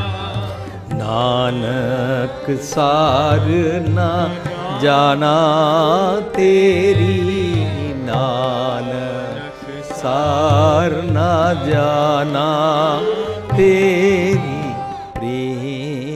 पटोला शह दिता, प्रेम पटोला ढक्कण को पत मेरी, ढक्कण को पत मेरी। ਉਹਨੇ ਸਤਿਗੁਰ ਕੋਲੋਂ ਕੂੜ ਤੋਂ ਬਚਣ ਵਾਸਤੇ ਮੱਤ ਮੰਗੀ ਸੀ। ਸਤਿਗੁਰ ਨੇ ਉਸ ਨੂੰ ਸੁਮਤ ਬਖਸ਼ੀ, ਉਸ ਨੂੰ ਚੋਲਾ ਦਿੱਤਾ ਜੋ ਆਪਣੀ ਮੱਤ ਉੱਤੇ ਸਦੀਵੀ ਚੋਲਾ ਪਾ ਦਿੰਦਾ ਹੈ। ਉਸ ਦੀ ਦ੍ਰੋਪਤੀ ਕਦੇ ਨਹੀਂ ਲੁੱਟੀ ਜਾਂਦੀ, ਉਸ ਦੀ ਮੱਤ ਕਦੇ ਵੀ ਵਿਕਾਰਾਂ ਜਮਾਂ ਤੋਂ ਨਗਨ ਨਹੀਂ ਕੀਤੀ ਜਾ ਸਕਦੀ। ਇਸ ਮੱਤ ਨੂੰ ਇਤਨਾ ਪਿਆਰ ਕਰਦਾ ਹੈ, ਇਸ ਨੂੰ ਹਮੇਸ਼ਾ ਆਪਣੇ ਕੋਲ ਰੱਖਣਾ ਚਾਹੁੰਦਾ ਹੈ, ਇਸ ਦਾ ਵੇਸ ਧਾਰਨ ਕਰਕੇ ਰੱਖਣਾ ਚਾਹੁੰਦਾ। ਉਹਨੂੰ ਕਹਿੰਦੇ ਨੇ ਜੁਗ ਜੁਗ ਏਕੋ ਵੇਸ। ਜੁਗ ਜੁਗ ਮੀਨਸ ਉਹ ਆਪਣੇ ਸਦੀਵੀ ਇੱਕ ਇੱਕ ਖਿਆਲ ਉੱਤੇ ਵਾਲੀ ਸਤਿਗੁਰ ਦੀ ਮੱਤ ਦਾ ਜਿਹੜਾ ਉਹਨੂੰ ਪ੍ਰੇਮ ਦਾ ਪਟੋਲਾ ਦਿੱਤਾ ਗਿਆ ਸੀ, ਸਤਿਗੁਰ ਵੱਲੋਂ ਪ੍ਰੇਮ ਪਟੋਲਾ ਤੈਅ ਸ਼ਹਿ ਦਿੱਤਾ। ਢੱਕਣ ਕੂ ਪਤ ਮੇਰੀ, ਮੇਰੀ ਪੱਤ ਕੱਜਣ ਵਾਸਤੇ ਮੈਨੂੰ ਚੋਲਾ ਦਿੱਤਾ। ਦਾਨਾ ਬੀਨਾ ਸਾਈ ਮੈਂਡਾ, ਨਾਨਕ ਸਾਰ ਨਾ ਜਾਣਾ ਤੇਰੀ। ਤੁਸੀਂ ਇੰਨੇ ਚੰਗੇ ਚੰਗੇ ਗੁਣ ਦਿੱਤੇ, ਬੇਅੰਤ ਗੁਣ ਦਿੱਤੇ, ਮੈਨੂੰ ਉਹਨਾਂ ਦੀ ਵੈਲਿਊ ਨਹੀਂ ਹੈ, ਮੈਨੂੰ ਸਮਝ ਨਹੀਂ ਹੈ। ਸ਼ੁਕਰ ਹੈ ਤੁਸੀਂ ਮੈਨੂੰ ਦਿੱਤੇ। ਸਾਧ ਸੰਗਤ ਜੀ, ਜਿਨ੍ਹਾਂ ਨੂੰ ਰੱਬੀ ਗੁਣਾਂ ਦੀ ਸਮਝ ਆ ਜਾਂਦੀ ਹੈ ਉਹ ਰੱਬੀ ਗੁਣਾਂ ਨੂੰ ਲੈਣਾ ਚਾਹੁੰਦੇ ਨੇ। ਇਹ ਅਸੀਂ ਪਹਿਲਾਂ ਸਮਝਿਆ, ਇਹ ਨੋਬਲ ਕਾਜ਼ ਹੈ ਮਨ ਦਾ, ਰੱਬੀ ਗੁਣ ਧਾਰਨ ਕਰਨੇ, ਅਵਗੁਣ ਛੱਡਨੇ। ਅਤੇ ਜਿਨ੍ਹਾਂ ਨੂੰ ਨੋਬਲ ਕਾਜ਼ ਹੀ ਨਹੀਂ ਸਮਝ ਆਇਆ, ਉਹ ਨੋਬਲ ਕਾਜ਼ ਵਾਸਤੇ ਕੋਈ ਕੰਮ ਕਰਨਾ ਵੀ ਨਹੀਂ ਚਾਹੁੰਦੇ, ਨਾ ਕਰਦੇ ਨੇ ਨਾ ਕਰਨ ਦਿੰਦੇ ਨੇ। ਪਰ ਜਿਹੜਾ ਰੱਬੀ ਗੁਣਾਂ ਨੂੰ ਸਾਂਭਦਾ ਹੈ ਉਹ ਇਸ ਨੋਬਲ ਕਾਜ਼ ਦਾ ਚੋਲਾ ਮੱਤ ਉੱਤੇ ਹਮੇਸ਼ਾ ਵਾਸਤੇ ਪਾ ਲੈਂਦਾ ਹੈ। ਜੁਗ ਜੁਗ ਏਕੋ ਵੇਸ, ਔਰ ਇਹਨੂੰ ਹਮੇਸ਼ਾ ਆਦੇਸ਼ ਕਰਦਾ, ਇਹਦੇ ਵਾਸਤੇ ਸਮਰਪਿਤ ਰਹਿੰਦਾ ਹੈ। ਇਹ ਚੋਲਾ ਉਸ ਨੂੰ ਪ੍ਰਾਪਤ ਹੋਇਆ। ਹੁਣ ਉਸਨੇ ਕੀ ਕੀਤਾ? ਉਸਨੇ ਸੰਤੋਖ ਦੀਆਂ ਮੁੰਦਰਾਂ ਪਾਈਆਂ। ਇਸ ਜਦੋਂ ਉਹਨੇ ਰੱਬੀ ਗੁਣ ਸੰਭਾਲੇ ਨਾ ਸੋਦਰ ਵਿੱਚ, ਤਾਂ ਉਹਨੇ ਕੀ ਕੀਤਾ ਸੀ? ਸੰਤੋਖ ਦੀ ਮੁੰਦਰਾ ਪਾਈ ਸੀ। ਸ਼ਰਮ ਕਰਦਾ, ਜੋ ਵੀ ਚੰਗੇ ਗੁਣ ਸਿੱਖਦਾ ਔਰ ਹਮੇਸ਼ਾ ਧਿਆਨ ਸੱਚ ਨਾਲ ਲਾਈ ਰੱਖਦਾ ਅਤੇ ਵਿਕਾਰਾਂ ਤੋਂ ਬਚਣ ਵਾਲੀ ਮੱਤ ਦੀ ਵਿਭੂਤੀ ਲਾਈ ਰੱਖਦਾ ਔਰ ਆਪਣੇ ਆਪ ਨੂੰ ਹਮੇਸ਼ਾ ਵਿਕਾਰਾਂ ਤੋਂ ਬਚਾ ਕੇ ਆਪਣੀ ਕਾਇਆ ਨੂੰ ਕੁਆਰੀ ਕਾਇਆ ਰੱਖਦਾ ਹੈ। ਕੁਆਰੀ ਕਾਇਆ ਜੁਗਤ ਵਾਲਾ ਜੀਵਨ ਜੀਂਦਾ ਹੈ। ਤੇ ਉਹਦੀ ਸੱਚ ਉੱਤੇ ਪ੍ਰਤੀਤੀ ਆ ਜਾਂਦੀ ਹੈ। ਆਈ ਪੰਥੀ ਸਗਨ ਜਮਾਤੀ ਮਨ ਜੀਤੈ ਜਗਜੀਤ। ਉਹ ਆਪਣੇ ਮਨ ਨੂੰ ਜਿੱਤਣ ਵਾਸਤੇ ਕੀ ਕਰਦਾ ਹੈ, ਸਾਰਿਆਂ ਨੂੰ ਇੱਕ ਪਿਤਾ ਇੱਕ ਅਸਖੇ ਮੁਬਾਰਕ ਸਮਝਦਾ, ਕਿਸੇ ਨੂੰ ਪਰਾਇਆ ਨਹੀਂ ਸਮਝਦਾ। ਐਸੀ ਮਤ ਨੂੰ ਆਦੇਸ਼ ਸੀ ਆਦੇਸ਼ ਕਰਦਾ ਹੈ। ਆਦ ਨੀਲ ਅਨਾਦ ਨਾਸ ਜੁਗ ਜੁਗ ਏਕੋ ਵੇਸ। ਭੁਗਤ ਗਿਆਨ ਦਿਆ ਭੰਡਾਰਨ ਘਟ ਘਟ ਵਾਜੇ ਨਾਦ। ਉਸ ਨੂੰ ਸੱਚ ਦੀ ਮਤ ਦਾ, ਸੰਤੋਖ ਦਾ ਭੋਜਨ ਵਾਲੀ ਭੁਗਤ ਪ੍ਰਾਪਤ ਹੁੰਦੀ ਹੈ। ਇਹ ਵਾਲੀ ਉਹਨੂੰ ਇੱਕ ਇੱਕ ਰੋਮ ਰੋਮ ਵਿੱਚ ਸਤਿਗੁਰ ਦੀ ਮੱਤ ਦੀ ਪ੍ਰਾਪਤੀ ਰੱਬ ਜੀ ਵੱਲੋਂ ਹੁੰਦੀ ਹੈ। ਦਇਆ ਦਾ ਭੰਡਾਰ ਆਪ ਨਾਥ ਨਾਥੀ ਸਭ ਜਾਕੀ। ਉਹਦਾ ਮਨ ਸਮਝ ਜਾਂਦਾ ਕਿ ਰੱਬ ਜੀ ਨੇ ਸਾਰੀ ਸ੍ਰਿਸ਼ਟੀ ਰਚੀ ਹੋਈ ਹੈ ਔਰ ਸਾਰੀ ਸ੍ਰਿਸ਼ਟੀ ਰੱਬ ਜੀ ਦੇ ਨਿਯਮ ਹੀ ਚੱਲ ਰਹੀ ਹੈ। ਇਸ ਕਰਕੇ ਆਪਣੇ ਥਾਟ ਪ੍ਰੋਸੈਸ, ਆਪਣੇ ਇੱਕ ਇੱਕ ਇੰਦਰੇ ਗਿਆਨ ਇੰਦਰੇ ਨੂੰ ਰੱਬ ਜੀ ਦੇ ਵਾਂਗੂ ਨੱਥ ਕੇ ਰੱਖਦਾ ਹੈ। ਆਪ ਨਾਥ ਕੌਣ? ਆਪ ਵਿਰਲਾ ਬਣਨ ਵਾਲਾ ਮਨ। whosoever wants to be exclusively spiritual personality, ਉਹ ਨੱਥ ਕੇ ਰੱਖਦਾ ਆਪਣੇ ਇੰਦਰੀਆਂ ਗਿਆਨ ਇੰਦਰੀਆਂ ਨੂੰ। ਰਿੱਧ ਸਿੱਧ ਆਪਨਾਥ ਨਾਥੀ ਸਭ ਜਾਕੀ। ਰਿੱਧ ਸਿੱਧ ਅਵਰਾ ਸਾਧ। ਉਹ ਤਾਂਤਰਿਕ ਕੁੰਡਲੀ ਔਰ ਜਾਦੂ ਟੂਣੇ ਇਹਨਾਂ ਸਾਰੀਆਂ ਸੋਚਾਂ ਤੋਂ ਉੱਪਰ ਉੱਠ ਜਾਂਦਾ ਹੈ ਔਰ ਰੱਬੀ ਰਜ਼ਾ ਦੇ ਨਿਯਮ ਅਨੁਸਾਰ ਜੀਣ ਲੱਗ ਪੈਂਦਾ ਹੈ। ਸੰਜੋਗ ਵਿਜੋਗ ਦੋ ਇਹ ਕਾਰ ਚਲਾਵੇ। ਉਹ ਆਪਣੇ ਜੀਵਨ ਦੀ ਕਾਰ ਸੰਜੋਗ ਨਾਲ ਚਲਾਉਂਦਾ। ਸੰਜੋਗ ਹੁੰਦਾ ਸਤਸੰਗ, ਹਮੇਸ਼ਾ ਸੱਚ ਦਾ ਸੰਗ ਕਰਨਾ। ਅਸੀਂ ਸਮਝਦੇ ਹਾਂ ਵਿਆਹ ਸ਼ਾਦੀ ਨੂੰ ਸੰਜੋਗ ਸਮਝਦੇ ਹਾਂ। ਦਰਅਸਲ ਸੰਜੋਗ ਕੀ ਹੈ? ਅਸੀਂ ਕਦੀ ਵੀ ਕੋਈ ਦੁਨੀਆ ਦੇ ਦੋ ਮਨੁੱਖ ਬੈਠੀਏ ਅਤੇ ਭਾਵੇਂ ਪਤੀ ਪਤਨੀ ਹੋਈਏ, ਜਦੋਂ ਅਸੀਂ ਬੈਠ ਕੇ ਸੱਚ ਦਾ ਸੰਗ ਕਰਦੇ ਹਾਂ, ਜਦੋਂ ਬੈਠ ਕੇ ਅਸੀਂ ਰੱਬੀ ਗੁਣਾਂ ਦੀ ਗੱਲ ਕਰਦੇ ਹਾਂ, ਜਦੋਂ ਬੈਠ ਕੇ ਅਸੀਂ ਬਾਣੀ ਨੂੰ ਵਿਚਾਰ ਕੇ ਸਤਿਗੁਰ ਅਨੁਸਾਰ ਜੀਵਨੀ ਸਿੱਖਦੇ ਹਾਂ, ਇਸ ਨੂੰ ਸੰਜੋਗ ਕਹਿੰਦੇ ਨੇ। ਅਤੇ ਜਦੋਂ ਅਸੀਂ ਚੰਗੇ ਚੰਗੇ ਗੁਣ ਸਿੱਖ ਸਿੱਖ ਕੇ ਹਮੇਸ਼ਾ ਉਹਨਾਂ ਦਾ ਸੰਗ ਕਰਦੇ ਹਾਂ, ਮੇਰਾ ਸੰਜੋਗ ਮੇਰੀ ਮਾਂ ਦੇ ਨਾਲ ਹੋ ਸਕਦਾ ਹੈ, ਮੇਰਾ ਸੰਜੋਗ ਮੇਰੇ ਪਿਤਾ ਦੇ ਨਾਲ ਹੋ ਸਕਦਾ ਹੈ, ਮੇਰਾ ਸੰਜੋਗ ਮੇਰੀ ਪਤਨੀ ਮੇਰੇ ਬੱਚਿਆਂ ਨਾਲ ਹੋ ਸਕਦਾ ਹੈ, ਜਿਹੜੇ ਛੋਟੇ ਨੇ ਜਿਨ੍ਹਾਂ ਦਾ ਵਿਆਹ ਨਹੀਂ ਹੋਇਆ ਉਹਨਾਂ ਦਾ ਵੀ ਸਾਰੀ ਦੁਨੀਆ ਨਾਲ ਸੰਜੋਗ ਹੋ ਸਕਦਾ ਹੈ, ਜਦੋਂ ਅਸੀਂ ਸੱਚ ਦਾ ਸੰਗ ਕਿਸੇ ਨਾਲ ਵੀ ਕਰਦੇ ਹਾਂ। ਭਾਵ ਸਤ ਸੰਗ ਕਰਦੇ ਹਾਂ। ਵੀ ਟਰਾਈ ਟੂ ਅੰਡਰਸਟੈਂਡ। ਅਵਗੁਣ ਛੋੜ ਗੁਣਾ ਕੋ ਤਾਵੋ। ਅਵਗੁਣਾਂ ਨੂੰ ਰਿਕਗਨਾਈਜ਼ ਕਰਦੇ ਹਾਂ, ਇਹ ਅਵਗੁਣ ਹਨ, ਮੈਨੂੰ ਕਰਨੇ ਨਹੀਂ ਹਨ। ਅਵਗੁਣਾਂ ਨੂੰ ਛੱਡਣਾ ਵਿਜੋਗ ਕਹਿਲਾਂਦਾ ਹੈ। ਸੰਜੋਗ ਵਿਜੋਗ, ਸੱਚ ਦਾ ਸੰਗ ਕਰ ਕਰਕੇ ਚੰਗੇ ਗੁਣ ਸਿੱਖਣੇ ਅਤੇ ਸੱਚ ਦਾ ਸੰਗ ਕਰ ਕਰਕੇ ਅਵਗੁਣਾਂ ਨੂੰ ਸਮਝ ਕੇ ਛੱਡਣਾ। ਵਿਜੋਗ ਦੋ ਹੀ ਕਾਰ ਚਲਾਵੇਂ, ਆਪਣੇ ਜੀਵਨ ਦੀ ਉਹ ਕਾਰ ਚਲਾਉਂਦਾ ਹੈ। ਲੇਖੈ ਆਵੇਂ ਭਾਗ, ਇਸ ਤਰ੍ਹਾਂ ਉਹ ਆਪਣੇ ਲੇਖੇ ਵਿੱਚ ਚੰਗੇ ਭਾਗ ਬਣਾਉਂਦਾ ਹੈ। ਐਸੀ ਮਤ ਨੂੰ ਆਦੇਸ਼ ਕਰੀਦਾ ਹੈ। ਹੁਣ ਹਮੇਸ਼ਾ ਸਮਰਪਿਤ ਐਸੀ ਮਤ ਨੂੰ ਰਹਿਣ ਵਾਲੇ ਨੂੰ ਇਹ ਸਦੀਵੀ ਮਤ ਪ੍ਰਾਪਤ ਕਿਸ ਤਰ੍ਹਾਂ ਹੁੰਦੀ ਹੈ, ਇਹ ਸਾਰੀ ਸ੍ਰਿਸ਼ਟੀ 'ਤੇ ਵਾਪਰਦਾ ਕਿਸ ਤਰ੍ਹਾਂ ਹੈ, ਉਹ ਸਾਡੀ ਅਗਲੀ ਪੌੜੀ ਆਈ। ਆਦੇਸ ਤਿਸੈ ਆਦੇਸ, ਆਦੇਸ ਤਿਸੈ ਆਦੇਸ। ਆਦ ਅਨੀਲ ਅਨਾਦ ਅਨਾਹਤ ਜੁਗ ਜੁਗ ਏਕੋ ਵੇਸ। ਆਦੇਸ ਤਿਸੈ ਆਦੇਸ, ਆਦੇਸ ਤਿਸੈ ਆਦੇਸ। ਏਕਾ ਮਾਈ ਜੁਗਤ ਵਿਆਈ ਤਿਨ ਚੇਲੇ ਪਰਵਾਨ। ਇੱਕ ਸੰਸਾਰੀ ਇੱਕ ਭੰਡਾਰੀ, ਇੱਕ ਲਾਏ ਦੀਵਾਨ। ਜਿਮ ਤਿਸ ਪਾਵੈ ਤਿਮੈ ਚਲਾਵੈ, ਜਿਮ ਹੋਵੈ ਫੁਰਮਾਨ।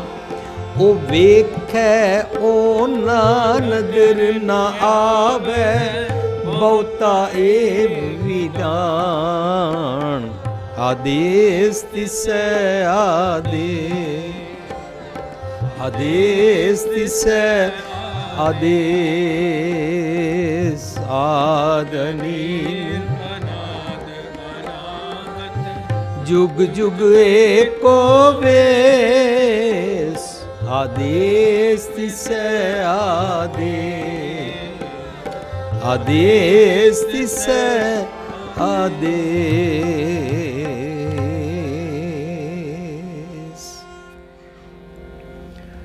ਇੱਥੋਂ ਸਾਡੀ ਪੂਰਾ ਰੀਕੈਪ ਕਰਨ ਤੋਂ ਬਾਅਦ ਅੱਜ ਦੀ ਵਿਚਾਰ ਲੜੀ ਅਨੁਸਾਰ ਟੁਰਦੀ ਹੈ ਅੱਗੇ। ਅਸੀਂ ਸਮਝਦੇ ਹਾਂ ਏਕਾ ਮਾਈ ਕੀ ਹੁੰਦਾ ਹੈ। ਰੱਬ ਜੀ ਦੀ ਇੱਕ ਰੱਬ ਜੀ ਦੀ ਇੱਕੋ ਕੀਮਤੀ ਮੱਤ। ਦੁਐਤ ਕਦੋਂ ਸ਼ੁਰੂ ਹੁੰਦਾ ਹੈ? ਡੁਐਲਿਟੀ ਕਦੋਂ ਸ਼ੁਰੂ ਹੁੰਦੀ ਹੈ? ਦੁਬਿਧਾ ਕਦੋਂ ਸ਼ੁਰੂ ਹੁੰਦੀ ਹੈ? ਜਦੋਂ ਮੈਂ ਰੱਬ ਜੀ ਦੀ ਇੱਕ ਮੱਤ ਦੇ ਬਦਲੇ ਮਨ ਕੀ ਮੱਤ, ਜਿਸ ਨੂੰ ਜਮਾਂ ਵਾਲੀ ਬੁੱਧੀ ਕਹਿੰਦੇ ਨੇ, ਜੰਮ ਕੀ ਮੱਤ, ਜਿਸ ਨੂੰ ਡੀਮਨਸ ਥਾਟ ਕਹਿੰਦੇ ਨੇ। ਡੀਮਨਸ ਥਾਟ ਦਾ ਮਤਲਬ ਕੀ ਹੁੰਦਾ ਹੈ? ਜਮਾਂ ਵਾਲੇ, ਵਾਈਸਿਸ ਵਾਲੇ ਖਿਆਲ। ਮੰਦੇ ਖਿਆਲਾਂ ਨਾਲ ਜਦੋਂ ਮੈਂ ਰਹਿੰਦਾ ਤਾਂ ਦੋ ਮੱਤ ਹੋ ਗਈਆਂ। ਇੱਕ ਮੇਰੇ ਮਨ ਕੀ ਮੱਤ, ਉਹਨੂੰ ਅਵਰਾ ਕਹਿੰਦੇ ਨੇ, ਆਨ ਕਹਿੰਦੇ ਨੇ, ਜੰਮ ਬੁੱਧੀ ਕਹਿੰਦੇ ਨੇ। ਏਕਾ ਮਾਈ, ਇਹ ਮਾਈ ਉਹੀ ਹੋ ਜਿਹੜੀ ਅਸੀਂ ਸ਼ੁਰੂ ਵਿੱਚ ਸੁਣਿਆ, ਗੁਰ ਈਸ਼ਰ ਗੁਰ ਗੋਰਖ ਬ੍ਰਹਮਾ ਗੁਰ ਪਾਰਬਤੀ ਮਾਈ। ਜਦੋਂ ਅਸੀਂ ਬਾਣੀ ਪੜ੍ਹਦੇ ਹਾਂ ਤਾਂ ਬਾਣੀ ਵਿੱਚ ਆਉਂਦਾ ਹੈ, ਗਿਆਨ ਰਾਵ ਜਬ ਸੇਜਿਆ ਆਵੇ ਤਾਂ ਨਾਨਕ ਭੋਗ ਕਰੀ। ਇਹ ਮਿਲਾਪ ਹੁੰਦਾ ਹੈ ਜਦੋਂ ਗਿਆਨ ਦੇ ਨਾਲ, ਤਾਂ ਸੱਚ ਦੀ ਮੱਤ ਪੈਦਾ ਹੁੰਦੀ ਹੈ। ਗਿਆਨ ਰਾਵ ਜਬ ਸੇਜਿਆ ਆਵੇ ਤਾਂ ਨਾਨਕ ਭੋਗ ਕਰੀ। ਇਹ ਜਿਹੜੀ ਇੱਕ ਮੱਤ ਪੈਦਾ ਹੁੰਦੀ ਹੈ, ਸੱਚ ਦੀ ਮੱਤ ਪੈਦਾ ਹੁੰਦੀ ਹੈ, ਉਹਨੂੰ ਏਕਾ ਮਾਈ ਕਹਿੰਦੇ ਨੇ। ਜੁਗਤ ਵਿਆਈ, ਜੁਗਤੀ ਦੇ ਨਾਲ ਉਸ ਦਾ ਕੰਬੀਨੇਸ਼ਨ ਹੈ। ਅਸੀਂ ਜੁਗਤ ਨੂੰ ਕਹਿੰਦੇ ਹਾਂ ਗੁਰ, ਜੁਗਤ ਨੂੰ ਕਹਿੰਦੇ ਆ ਟੈਕਨੀਕ, ਵਿਧੀ, ਮੈਥਡ। ਰੱਬ ਜੀ ਦੀ ਸਾਰੀ ਇਸ ਨਿਯਮਾਵਲੀ ਨੂੰ ਸਮਝਣ ਵਾਸਤੇ ਸਤਿਗੁਰ ਜੀ ਮੈਨੂੰ ਇਸ ਨਿਯਮਾਵਲੀ ਦੀ ਜੁਗਤ ਦੱਸਦੇ ਨੇ, ਸੱਚਾ ਗੁਰ ਦੱਸਦੇ ਨੇ। ਉਹ ਟੈਕਨੀਕ, ਉਹ ਜੁਗਤ ਜਿਹਦੇ ਨਾਲ ਰਜ਼ਾ ਅਨੁਸਾਰ ਜੀਵਿਆ ਜਾਂਦਾ ਹੈ। ਅਤੇ ਜੇ ਅਸੀਂ ਰਜ਼ਾ ਅਨੁਸਾਰ ਜੀਵੀਏ ਤਾਂ ਪਹਿਲੀ ਪੌੜੀ ਦਾ ਆਨਸਰ ਮਿਲਦਾ ਹੈ, ਹੁਕਮ ਰਜ਼ਾਈ ਚੱਲਣਾ। ਕੀ ਫਾਇਦਾ ਹੁੰਦਾ ਰਜ਼ਾ ਅਨੁਸਾਰ ਜੀਣ ਨਾਲ? ਕੁੜਿਆਰ ਤੋਂ ਸਚਿਆਰ ਬਣਦੇ ਹਾਂ। ਏਕਾ ਮਾਈ, ਸਤਿਗੁਰ ਦੀ ਮੱਤ, ਇੱਕੋ ਰੱਬ ਜੀ ਦੀ ਮੱਤ, ਜੁਗਤ ਵਿਆਈ, ਅਮਲੀ ਜੀਵਨ ਉਸ ਦੇ ਨਾਲ ਜੀਣਾ, ਇਹ ਜੁਗਤ ਹੈ। ਜਿਹੜਾ ਵਿਰਲਾ ਬਣਦਾ ਹੈ ਕੁੜਿਆਰ ਤੋਂ ਸਚਿਆਰ, ਉਹਨੂੰ ਜਿਹੜੀ ਮੱਤ ਪ੍ਰਾਪਤ ਹੁੰਦੀ ਹੈ ਉਹ ਏਕਾ ਮਾਈ ਹੁੰਦੀ ਹੈ, ਔਰ ਉਸ ਨੂੰ ਨਾਲ ਜੁਗਤ ਪ੍ਰਾਪਤ ਹੁੰਦੀ ਹੈ। ਜੁਗਤ ਕੀ ਪ੍ਰਾਪਤ ਹੁੰਦੀ ਹੈ? ਗੁਰ ਕਿਆ ਸਾਕਾਰ ਕਮਾਵੋ, ਜੋ ਗੁਰੂ ਨੇ ਤੈਨੂੰ ਦੱਸਿਆ ਹੈ ਉਸ ਅਨੁਸਾਰ ਜੀ। ਉਹ ਫਿਰ ਅਮਲੀ ਤੌਰ 'ਤੇ ਜੀਂਦਾ ਹੈ। ਉਹ ਅਵਰ ਉਪਦੇਸ਼ ਹੈ, ਆਪ ਨਾ ਕਰੇ ਵਾਲਾ ਜੀਵਨ ਨਹੀਂ ਜੀਂਦਾ। ਉਹ ਆਪ ਉਸ ਨੂੰ ਅਮਲੀ ਤੌਰ 'ਤੇ ਜੀਣ ਲੱਗ ਪੈਂਦਾ ਹੈ। ਇਹ ਜੁਗਤ ਹੈ। ਇਹ ਦੋਵਾਂ ਦਾ ਕੰਬੀਨੇਸ਼ਨ ਹੈ। ਅਸੀਂ ਪਿੱਛੇ ਵਿਚਾਰਿਆ ਸੀ, ਜਦੋਂ ਆਏਗਾ ਸਤਿਗੁਰ ਨੂੰ ਸਭ ਕੋ ਦੇਖਦਾ ਜੇ ਤਾਂ ਜਗਤ ਸੰਸਾਰ, ਡਿੱਠੇ ਮੁਕਤ ਨਾ ਹੋਈ ਜਿਚਰ ਸ਼ਬਦ ਨਾ ਕਰੇ ਵਿਚਾਰ। ਤਾਂ ਇਸ ਨੂੰ ਅਸੀਂ ਇਸ ਤਰ੍ਹਾਂ ਸਮਝ ਸਕਦੇ ਹਾਂ, ਇਹ ਵੇ ਸਤਿਗੁਰ ਨੂੰ ਸਭ ਕੋ ਦੇਖਦਾ, ਔਰ ਇਹ ਡੈਸਟੀਨੇਸ਼ਨ ਹੈ। ਇੱਥੋਂ ਲੈ ਕੇ ਸੁਣਿਆ, ਮੰਨਿਆ, ਮਨ ਕੀਤਾ ਭਾਵ ਵਾਲਾ ਅਮਲੀ ਜੀਵਨ ਜੀਵਿਆ, ਇਹਨੂੰ ਕਹਿੰਦੇ ਨੇ ਸ਼ਬਦ ਵਿਚਾਰ ਕਰਨਾ। ਟਰਾਂਸਲੇਸ਼ਨ ਕਰਨ ਨੂੰ ਸ਼ਬਦ ਵਿਚਾਰ ਨਹੀਂ ਕਹਿੰਦੇ ਨੇ। ਕੋਈ ਲੈਕਚਰ ਦੇ ਲੈਣ ਨੂੰ ਸ਼ਬਦ ਵਿਚਾਰ ਨਹੀਂ ਕਹਿੰਦੇ ਨੇ। ਜੋ ਸਤਿਗੁਰ ਜੀ ਕਹਿ ਰਹੇ ਨੇ ਉਸ ਨੂੰ ਸੁਣ ਕੇ ਮੰਨ ਕੇ ਅਮਲੀ ਤੌਰ 'ਤੇ ਜੀਣਾ ਕਹਿਲਾਂਦਾ ਹੈ ਸ਼ਬਦ ਵਿਚਾਰ ਕਰਨਾ। ਇਹ ਜੁਗਤੀ। ਇੱਕ ਵਾਰ ਅਸੀਂ ਪੜ੍ਹਿਆ ਸੀ, ਕੁੰਭੇ ਬੱਦਾ ਜਲ ਰਹਾ ਹੈ, ਜਲ ਬਿਨ ਕੁੰਭ ਨਾ ਹੋਏ, ਗਿਆਨ ਕਾ ਬੱਦਾ ਮੰਨ ਰਹਾ ਹੈ, ਗੁਰ ਬਿਨ ਗਿਆਨ ਨਾ ਹੋਏ। ਇਹ ਗੁਰ ਕੀ ਹੈ? ਦੂਜੀ ਵਾਰੀ ਪਹਿਲਾਂ ਆਇਆ ਗਿਆਨ ਕਾ ਬੱਦਾ ਮੰਨ ਰਿਹਾ, ਗਿਆਨ ਤੇ ਸਤਿਗੁਰ ਦਿੰਦਾ ਹੀ ਹੈ। ਉੱਥੇ ਗੁਰ ਹੈ ਟੈਕਨੀਕ। ਟੈਕਨੀਕ ਮੀਨਸ ਜਦੋਂ ਤੱਕ ਤੂੰ ਅਮਲੀ ਤੌਰ 'ਤੇ ਨਹੀਂ ਉਹਨੂੰ ਜੀਵੇਂਗਾ ਤਾਂ ਤੱਕ ਤੈਨੂੰ ਰੀਅਲ ਗਿਆਨ ਨਹੀਂ ਹੋਏਗਾ। ਮੈਨੂੰ ਕਿਹਾ ਗਿਆ ਗਰਮ ਲੋਹੇ 'ਤੇ ਹੱਥ ਨਹੀਂ ਰੱਖੀਦਾ, ਲਾਲ ਲੋਹੇ 'ਤੇ, ਲਾਲ ਸੁੰਦਰ ਦੇਖ ਕੇ ਲੋਹੇ 'ਤੇ ਹੱਥ ਨਹੀਂ ਰੱਖੀਦਾ, ਸੜ ਜਾਈਦਾ। ਪਰ ਜੇ ਮੈਂ ਪਹਿਲਾਂ ਸਮਝ ਜਾਵਾਂ ਤਾਂ ਮੈਨੂੰ ਹੁਣੇ ਪੱਕਾ ਨਹੀਂ ਪਤਾ ਹੈ, ਪਰ ਮੇਰਾ ਜੇ ਹੱਥ ਸੜ ਜਾਏ ਤਾਂ ਮੈਨੂੰ ਸਾਰੀ ਉਮਰ ਲਈ ਧਿਆਨ ਰਹੇਗਾ। ਸੋ ਜਿਹੜਾ ਹੱਥ ਸੜਨ ਤੋਂ ਪਹਿਲਾਂ ਹੀ ਸਿੱਖ ਜਾਂਦਾ ਹੈ, ਉਹਨੇ ਸਤਿਗੁਰ ਦੀ ਗੱਲ ਉੱਤੇ ਪੂਰੀ ਪ੍ਰਤੀਤੀ ਰੱਖੀ, ਵਿਸ਼ਵਾਸ ਰੱਖਿਆ। ਜੇ ਮਾਂ ਬੱਚੇ ਨੂੰ ਸਿਖਾਉਂਦੀ ਹੈ, ਸਾਡੇ ਘਰਾਂ ਵਿੱਚ ਬੱਚੀਆਂ ਹੁੰਦੀਆਂ, ਉਹਨਾਂ ਨੂੰ ਮਾਵਾਂ ਸਿਖਾਉਂਦੀਆਂ ਇਸ ਤਰ੍ਹਾਂ ਕਿਚਨ ਸਾਫ਼ ਕਰੀਦਾ ਹੈ। ਅੱਛਾ ਤੈਨੂੰ ਹੁਣੇ ਦਿਲ ਨਹੀਂ ਕਰਦਾ ਫੁਲਕਾ ਪਕਾਉਣ 'ਤੇ, ਦੇਖ ਜਦੋਂ ਮੈਂ ਸਫਾਈ ਫੁਲਕੇ ਪਕਾ ਲਾਂਗੀ ਨਾ, ਤੂੰ ਬਾਅਦ ਵਿੱਚ ਸ਼ੈਲਫ ਸਾਫ਼ ਕਰ ਦੇਈ। ਇਸ ਤਰ੍ਹਾਂ ਤਵਾ ਸਾਈਡ ਤੇ ਰੱਖ ਦੇਈਂ, ਚੱਕਲਾ ਸਾਫ਼ ਕਰ ਦੇਈਂ, ਆਸਤਾ ਆਸਤਾ ਆਸਤਾ ਉਹ ਪਕਾਉਣ ਵੀ ਲੱਗ ਪੈਂਦੀ ਹੈ। ਪਰ ਜੋ ਇਹ ਸਾਰੀਆਂ ਗੱਲਾਂ ਸੁਣੇ ਕਰੇ ਨਾ, ਤਾਂ ਜਦੋਂ ਸਹੁਰੇ ਜਾਂਦੀ ਹੈ ਤਾਂ ਉਹਨੂੰ ਜੁਗਤ ਆਉਂਦੀ ਨਹੀਂ ਹੈ। ਉੱਥੇ ਗੱਲਾਂ ਉੱਪਰ ਤਪਾਵਸ ਨਾ ਹੋਵੇ, ਵੀਸ ਖਾਦੀ ਤਤਕਾਲ ਮਰ ਜਾਏ, ਗੱਲਾਂ ਨਾਲ ਕੁਝ ਫਾਇਦਾ ਨਹੀਂ ਹੁੰਦਾ। ਜੋ ਬੱਚੀ ਘਰ ਪੇਕੇ ਪਕਾਉਣ ਲੱਗ ਪੈਂਦੀ ਹੈ, ਉਸ ਨੂੰ ਜੁਗਤ ਅਮਲੀ ਤੌਰ 'ਤੇ ਕਰਨੀ ਆ ਗਈ ਹੈ। ਜੋ ਘਰ ਬਜ਼ੁਰਗਾਂ ਦਾ ਰਿਸਪੈਕਟ ਕਰਦੀ ਹੈ, ਉਹ ਸਹੁਰੇ ਜਾ ਕੇ ਵੀ ਉਹਨੂੰ ਕਹਿੰਦੇ ਨੇ ਪਈ ਅੜੈ ਸ਼ੋ ਸੇਵ ਤੂੰ ਸੌਰੜੈ ਸੁਖਵਸ, ਗੁਰਮਿਲ ਚੱਜ ਚਾਰ ਸਿੱਖ ਤੁਧ ਕਦੇ ਨਾ ਲੱਗੈ ਦੁੱਖ। ਸੋ ਗੁਰੂ ਦੀ ਗੱਲ ਨੂੰ ਜਦੋਂ ਮੈਂ ਅਮਲੀ ਤੌਰ 'ਤੇ ਜੀਂਦਾ ਹਾਂ, ਉਹਨੂੰ ਕਹਿੰਦੇ ਨੇ ਗਿਆਨ ਕਾ ਬੱਦਾ ਮੰਨ ਰਿਹਾ ਹੈ ਗੁਰ टेक्निक जुगत। गुर बिन अमली जीने के बिना ज्ञान ना होए। जब तक तू उन्होंने अमली जी और हर चंगे गुण नूं तू रैलिश कर, अपना चंगा गुण नहीं छड्डीदा। कोई तेनों गालां कड्डे तेरी बेइज्जती करे, तू अपना संतुलन बना के रखना है। संत ना छाड़े संत ही जे कोटक मिले संत, ते अपने अवगुण दा बैलेंस बना के रखना। जुगत एकम आई जुगत व्याई, ਤਿੰਨ ਚੇਲੇ ਪ੍ਰਵਾਨ। ਤਿੰਨ ਦੇ ਬਾਰੇ ਸਾਨੂੰ ਬੜਾ ਭੁਲੇਖਾ ਹੈ। ਅਸੀਂ ਪਹਿਲੀ ਗੱਲ ਸਮਝ ਲਈਏ, ਜਦੋਂ ਅਸੀਂ ਪੜ੍ਹਾਂਗੇ ਥਾਲ ਵਿੱਚ ਤਿੰਨ ਵਸਤੂ ਪਈਓ, ਸਤ ਸੰਤੋਖ ਵਿਚਾਰੋ। ਥਾਲ ਵਿੱਚ ਤਿੰਨ ਵਸਤੂ ਪਈਓ, ਸੰਤੋਖ अमृत नाम ठाकुर का पयो, जिसका सबस आधारो। जे को खावे जे को पुंचे, तिसका होए उधारो। ए वस्त तजी न जाई, नित नित रख उर तारो। कि थाल विच तीन वस्तुआं ही ने, सानू विचारना पेगा। We don't believe in Trinity. तीन दे मैंने हो की सकते ने।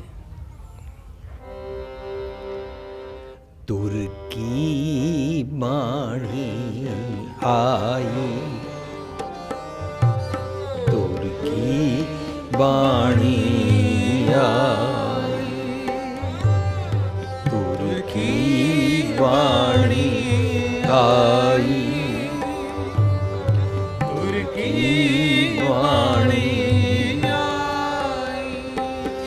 तिन सगली चिंत मिटाई, तिन सगली चिंत मिटाई। तुर की वाणी आई,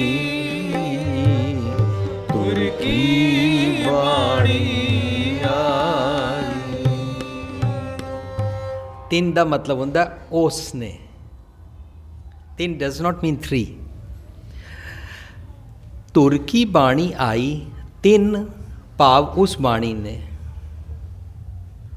तिसने, उसने, तीन तीन दे नन्ने नूं स्यारी है।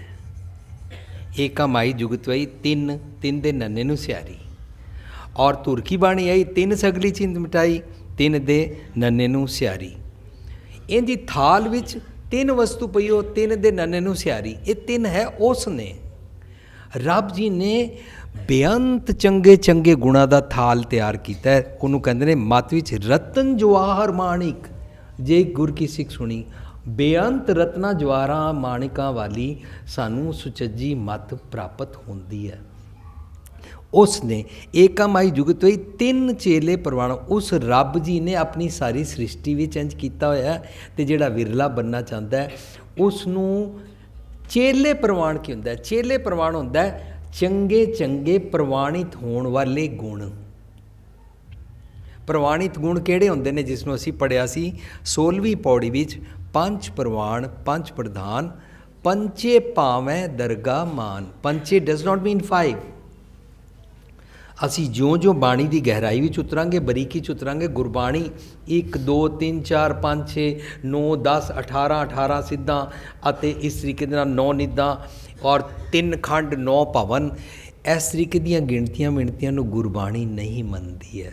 ਸਿਰਫ ਇਹ ਸਿੱਧਾ ਜੋਗੀਆਂ ਦੀਆਂ ਬੋਲੀਆਂ ਨੇ, ਗੁਰਬਾਣੀ ਵਿੱਚ ਉਹ ਅੱਖਰ ਵਰਤੇ ਗਏ ਨੇ, ਪਰ ਗੁਰੂ ਪਾਤਸ਼ਾਹ ਅੰਦਰ ਦੀ ਗੱਲ ਕਰਦੇ ਨੇ ਔਰ ਅੰਦਰ ਦੀ ਗੱਲ ਨੂੰ ਬੇਅੰਤ ਕਹਿੰਦੇ ਨੇ। ਏਕਾ ਮਾਈ ਜੁਗਤ ਵਿਆਈ 3 ਚੇਲੇ ਪ੍ਰਵਾਨ, ਇਸ ਦੇ ਨਾਲ ਚੰਗੇ ਚੰਗੇ ਗੁਣ ਪ੍ਰਾਪਤ ਹੁੰਦੇ ਨੇ। ਜਿਵੇਂ ਅਸੀਂ ਸਿਰਫ ਬੀਜ ਪਾਉਂਦੇ ਹਾਂ ਔਰ ਬੀਜ ਧਰਤੀ ਦੇ ਅੰਦਰ ਪੈਣ ਤੋਂ ਬਾਅਦ ਆਪੇ ਜਦੋਂ ਫੁੱਟਦਾ ਹੈ, ਇਸ ਤੋਂ ਬਾਅਦ ਇਹਨੂੰ ਜਿਹੜੇ ਫਲ ਲੱਗਦੇ ਨੇ ਇਹਦੇ ਪੇੜ ਨੂੰ, ਉਹ ਬੇਅੰਤ ਹੁੰਦੇ ਨੇ। ਏਕਾ ਮਾਈ ਜੁਗਤ ਵਿਆਈ 3 ਚੇਲੇ ਪ੍ਰਵਾਨ, ਇਸ ਨੂੰ ਚੰਗੀ ਚੰਗੀ ਮੱਤ ਪ੍ਰਾਪਤ ਹੁੰਦੀ ਹੈ, ਚੰਗੇ ਗੁਣਾਂ ਦੀ, ਜਿਸ ਮੱਤ ਦੇ ਨਾਲ ਆਪਣੀ ਪੱਤ ਨੂੰ ਢੱਕਦਾ ਹੈ। ਕੂੜੇ ਮੰਦੇ ਖਿਆਲਾਂ ਦੇ ਅਵਗੁਣਾਂ ਤੋਂ ਛੁੱਟਣ ਨਾਲ ਹੀ ਨਿਜ ਘਰ ਰੱਬੀ ਦਰਗਾਹ ਵਿੱਚ ਚੰਗੇ ਗੁਣ ਹੀ ਪ੍ਰਵਾਨ ਹੁੰਦੇ ਨੇ, ਜੋ ਕਿ ਵਿਰਲਾ ਮਨ ਆਪਣੇ ਸੁਭਾਅ ਵਿੱਚ ਦ੍ਰਿੜ ਕਰਦਾ ਹੈ। ਵਿਆਹੀ ਮਤਲਬ ਉਹ ਦੇਣ ਵਾਲੀ, ਉਹ ਪ੍ਰਾਪਤ ਕਰਨ ਵਾਲੀ ਮੱਤ ਵਿਰਲੇ ਮਨ ਨੂੰ ਸੋਝੀ ਹੋ ਜਾਂਦੀ ਹੈ ਕਿ ਨਿਜ ਘਰ ਅੰਤਰ ਆਤਮੇ 'ਚ ਜਿਹੜਾ ਸੁਨੇਹਾ ਮੈਨੂੰ ਦਿੱਤਾ ਗਿਆ, ਮੈਂ ਉਸ ਦੇ ਅਨੁਸਾਰ ਜੀਣਾ ਹੈ, ਉਸ ਦੀ ਜੁਗਤ ਅਨੁਸਾਰ ਜੀਣਾ ਹੈ। ਉਸ ਜੁਗਤ ਅਨੁਸਾਰ ਜੀ ਕੇ ਮੇਰੇ ਅੰਦਰ ਨਵੇਂ ਗੁਣਾਂ ਦੀ ਉਤਪੱਤੀ ਹੁੰਦੀ ਹੈ ਅਤੇ ਚੰਗੀ ਮੱਤ ਦਿਨੋਂ ਦਿਨ ਵੱਧਦੀ ਜਾਂਦੀ ਹੈ, ਜਿਸ ਦਾ ਸਦਕਾ ਸਦੀਵੀ ਚੰਗੇ ਗੁਣ ਮਿਲਦੇ ਜਾਂਦੇ ਨੇ। ਨਿਜ ਘਰ ਰੱਬੀ ਦਰਬਾਰ ਵਿੱਚ ਉਹ ਗੁਣ ਪ੍ਰਵਾਨ ਹੁੰਦੇ ਨੇ, ਕਿਉਂਕਿ ਉਹ ਕੂੜੇ ਨਹੀਂ ਹੁੰਦੇ ਨੇ। ਰੱਬ ਜੀ ਦੇ ਦਰ ਵਿੱਚ ਕੂੜ ਪ੍ਰਵਾਨ ਨਹੀਂ ਹੈ। ਖੋਟੇ ਖਰੇ ਖਜ਼ਾਨੇ ਪਰਖੀਆਂ ਹੁੰਦਾ ਹੈ, ਕੂੜ ਨਹੀਂ ਚੱਲ ਸਕਦੀ ਉੱਥੇ ਹਮੇਸ਼ਾ ਖਰੇ ਚੰਗੇ ਗੁਣ ਹੀ ਚੱਲਦੇ ਨੇ। ਤਾਂ ਮਰਨ ਤੋਂ ਬਾਅਦ ਮੈਂ ਚੰਗੇ ਗੁਣ ਲੈ ਕੇ ਜਾਵਾਂਗਾ। ਮੈਨੂੰ ਜੀਂਦੇ ਜੀ ਆਪਣਾ ਨਿਤਾਰਾ ਕਰਨਾ ਹੈ, ਚੰਗੇ ਗੁਣ ਲੈਣੇ ਨੇ ਤੇ ਅਵਗੁਣ ਛੱਡਣੇ ਨੇ। ਇਹ ਦੁਨੀਆਦਾਰੀ ਵਾਲੇ ਅਵਗੁਣ, ਦੁਨੀਆਦਾਰੀ ਕੀ ਹੁੰਦਾ ਹੈ? ਲੋਕ ਅਵਗੁਣਾ ਕੀ ਬੰਨੇ ਗੰਠੜੀ, ਗੁਣ ਨਾ ਵਿਆਜੈ ਕੋਈ। ਦੁਨੀਆ ਅਵਗੁਣ ਇਕੱਠੇ ਕਰਦੀ ਹੈ। ਦੁਨੀਆਦਾਰੀ ਦੀ ਮੱਤ ਨੂੰ ਛੱਡ ਛੱਡ ਦੁਨੀਆ, ਛੱਡ ਦੁਨੀਆ, ਛੱਡ ਦੁਨੀਆ, ਛੱਡ ਦੁਨੀਆ, ਅੰਦਰ ਜਾਵਣਾ, ਅੰਦਰ ਜਾਵਣਾ। ਕੱਪੜ ਰੂਪ ਸੁਹਾਵਣਾ, ਕੱਪੜ ਰੂਪ ਸੁਹਾਵਣਾ। ਛੱਡ ਦੁਨੀਆ, ਛੱਡ ਦੁਨੀਆ, ਛੱਡ ਦੁਨੀਆ, ਛੱਡ ਦੁਨੀਆ, ਅੰਦਰ ਜਾਵਣਾ, ਅੰਦਰ ਜਾਵਣਾ। ਜਦੋਂ ਅਸੀਂ ਅੰਦਰ ਜਾਂਦੇ ਹਾਂ ਕੀ ਹੁੰਦਾ ਹੈ? ਮੰਦਾ ਚੰਗਾ ਆਪਣਾ, ਮੰਦਾ ਚੰਗਾ ਆਪਣਾ, ਆਪੇ ਹੀ ਕੀਤਾ ਪਾਵਣਾ, ਆਪੇ ਹੀ ਕੀਤਾ ਪਾਵਣਾ। ਛੱਡ ਦੁਨੀਆ, ਛੱਡ ਦੁਨੀਆ, ਛੱਡ ਦੁਨੀਆ, ਛੱਡ ਦੁਨੀਆ, ਅੰਦਰ ਜਾਵਣਾ। ਤੂੰ ਇਹ ਅਵਗੁਣੀ ਮਤ ਖਿਆਲਾਂ ਵਾਲੀ ਦੁਨੀਆਦਾਰੀ ਦੀ ਨਕਲ ਨਾ ਮਾਰ, ਇਹ ਛੱਡ। ਦੁਨੀਆ ਨਾਲ ਆਪਣਾ ਜੋੜ ਮੇਲ ਕਰਕੇ ਚੱਲਣ ਵਾਲੀ ਪਾਏ ਕੁਹਾੜਾ ਮਾਰਿਆ ਗਾਫਲ ਹੋਆ, ਇਹ ਵਾਲਾ ਜੀਵਨ ਛੱਡ। ਜਗਤ ਕੀ ਭੇਡਾ ਚਾਲ ਨਾਲ ਨਹੀਂ ਚੱਲੀਦਾ। ਦੁਨੀਆਦਾਰੀ ਛੱਡ ਔਰ ਅੰਦਰ ਜਾਣਾ ਸਿੱਖ।